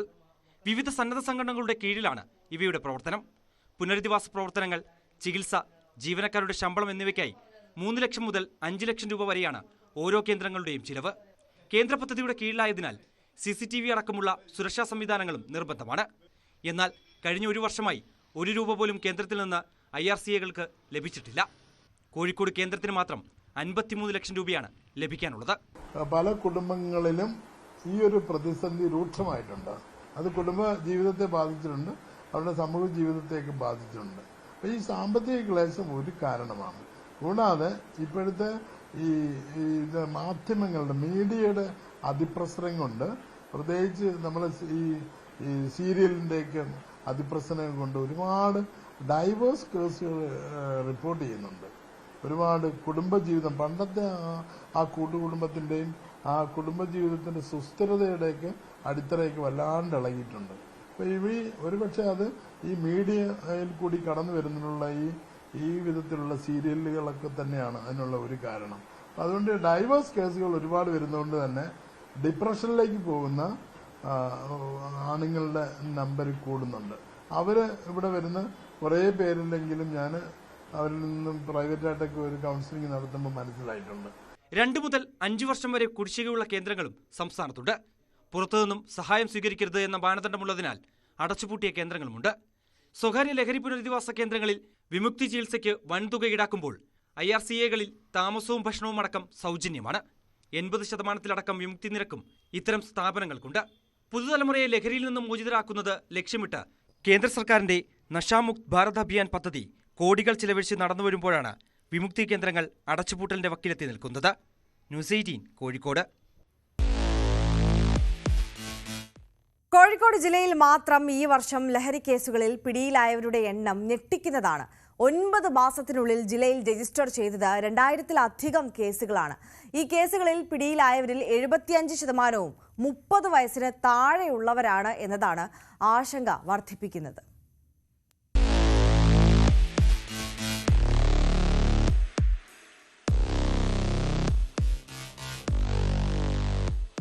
രാസലഹരിയിൽ നിന്നും യുവതലമുറയെ മോചിപ്പിക്കാൻ പോലീസും എക്സൈസും കിണഞ്ഞു പരിശ്രമിക്കുകയാണ്. നിരവധി പ്രചാരണ പ്രവർത്തനങ്ങൾ ജില്ലയിൽ നടന്നുകൊണ്ടിരിക്കുന്നു. എന്നാൽ ഇതിനിടയിലും ലഹരിമരുന്ന് കേസുകൾ വർദ്ധിക്കുന്നത് ആശങ്കയുയർത്തുന്നു. കോഴിക്കോട് ജില്ലയിൽ സിറ്റി റൂറൽ പരിധികളിലായി 2025 ജനുവരി മുതൽ സെപ്റ്റംബർ വരെ 2000-ലധികം കേസുകളാണ് NDPS ആക്ട് പ്രകാരം രജിസ്റ്റർ ചെയ്തിട്ടുള്ളത്. ഈ കേസുകളുടെ എണ്ണത്തിന് ആനുപാതികമായി പ്രതികളെയും പിടികൂടി. ലഹരി കേസുകളിൽ പിടിയിലായതിൽ 75% പ്രതികളും 30 വയസ്സിന് താഴെയുള്ളവരാണ്. ഇതിലേതാണ്ട് 500-ലധികം പേരുടെ പ്രായം 18-നും 20-നും ഇടയിലാണ്. മുൻപും സമാന കേസുകളിൽ പിടിയിലായവരും നിരവധിയാണ്. ആദ്യം ഉപയോഗത്തിലൂടെ ലഹരിയുടെ ലോകത്തിലേക്ക് കടക്കുന്ന കുട്ടികൾ പിന്നീട് കച്ചവടക്കാരായി മാറുകയാണ്. നിരവധി കുട്ടികളാണ് ലഹരി വിമുക്തി കേന്ദ്രങ്ങളിലും ചികിത്സ തേടിയെത്തുന്നത്. ലഹരി വിൽപ്പനയും ഉപയോഗവുമായി പിടിയിലാകുന്ന 18 വയസ്സിൽ താഴെയുള്ള പ്രതികളെ കേസിൽ ഉൾപ്പെടുത്താതെ സോഷ്യൽ ബാക്ക്ഗ്രൗണ്ട് റിപ്പോർട്ട് മാത്രം നൽകുന്നതും പ്രതിസന്ധി സൃഷ്ടിക്കുന്നുണ്ട്. നിയമത്തിലെ ഇത്തരം പഴുതുകളും ലഹരി സംഘങ്ങൾ തങ്ങൾക്ക് അനുകൂലമാക്കുന്നു. ന്യൂസ് 18 കോഴിക്കോട്.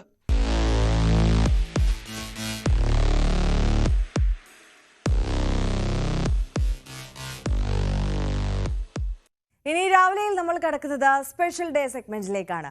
തിരുവനന്തപുരം നെടുമങ്ങാട് ഉഴമലയ്ക്കൽ സ്വദേശികളായ ഇരട്ട സഹോദരങ്ങൾ ആദിക്കും ആമിക്കും ഇന്ന് 6ാം ജന്മദിനമാണ്. ആശംസകൾ നേരുന്നത് കുഞ്ഞനുജൻ കാശിയും ചേട്ടന്മാരായ യദുവും അഭിയുമാണ്. അപ്പോൾ അനിയന്റെയും ചേട്ടന്മാരുടെയും ഒക്കെ ആശംസകൾ അറിയിക്കുന്നതിനോടൊപ്പം തന്നെ ന്യൂസ് 18 കുടുംബത്തിന്റെ എല്ലാവിധ ആശംസകളും ആദിമോനെയും ആമിമോളെയും അറിയിക്കുകയാണ്. A very happy birthday. Thiruvananthapuram Vattiyoorkavu സ്വദേശിനിയായ ആരബി കൃഷ്ണയുടെ 17ാം ജന്മദിനമാണ് ഇന്ന്. അപ്പോൾ ആശംസകൾ അറിയിക്കുന്നത് അച്ഛൻ രാധാകൃഷ്ണനും അമ്മ ബിന്ദുവുമാണ്, ഒപ്പം സഹോദരി ആബിര കൃഷ്ണയും. അപ്പോൾ ആരബി കൃഷ്ണയ്ക്ക് ന്യൂസ് 18 കുടുംബത്തിന്റെ എല്ലാവിധ ആശംസകളും അറിയിക്കുകയാണ്. എ വെരി ഹാപ്പി ബർത്ത്ഡേ മോളെ.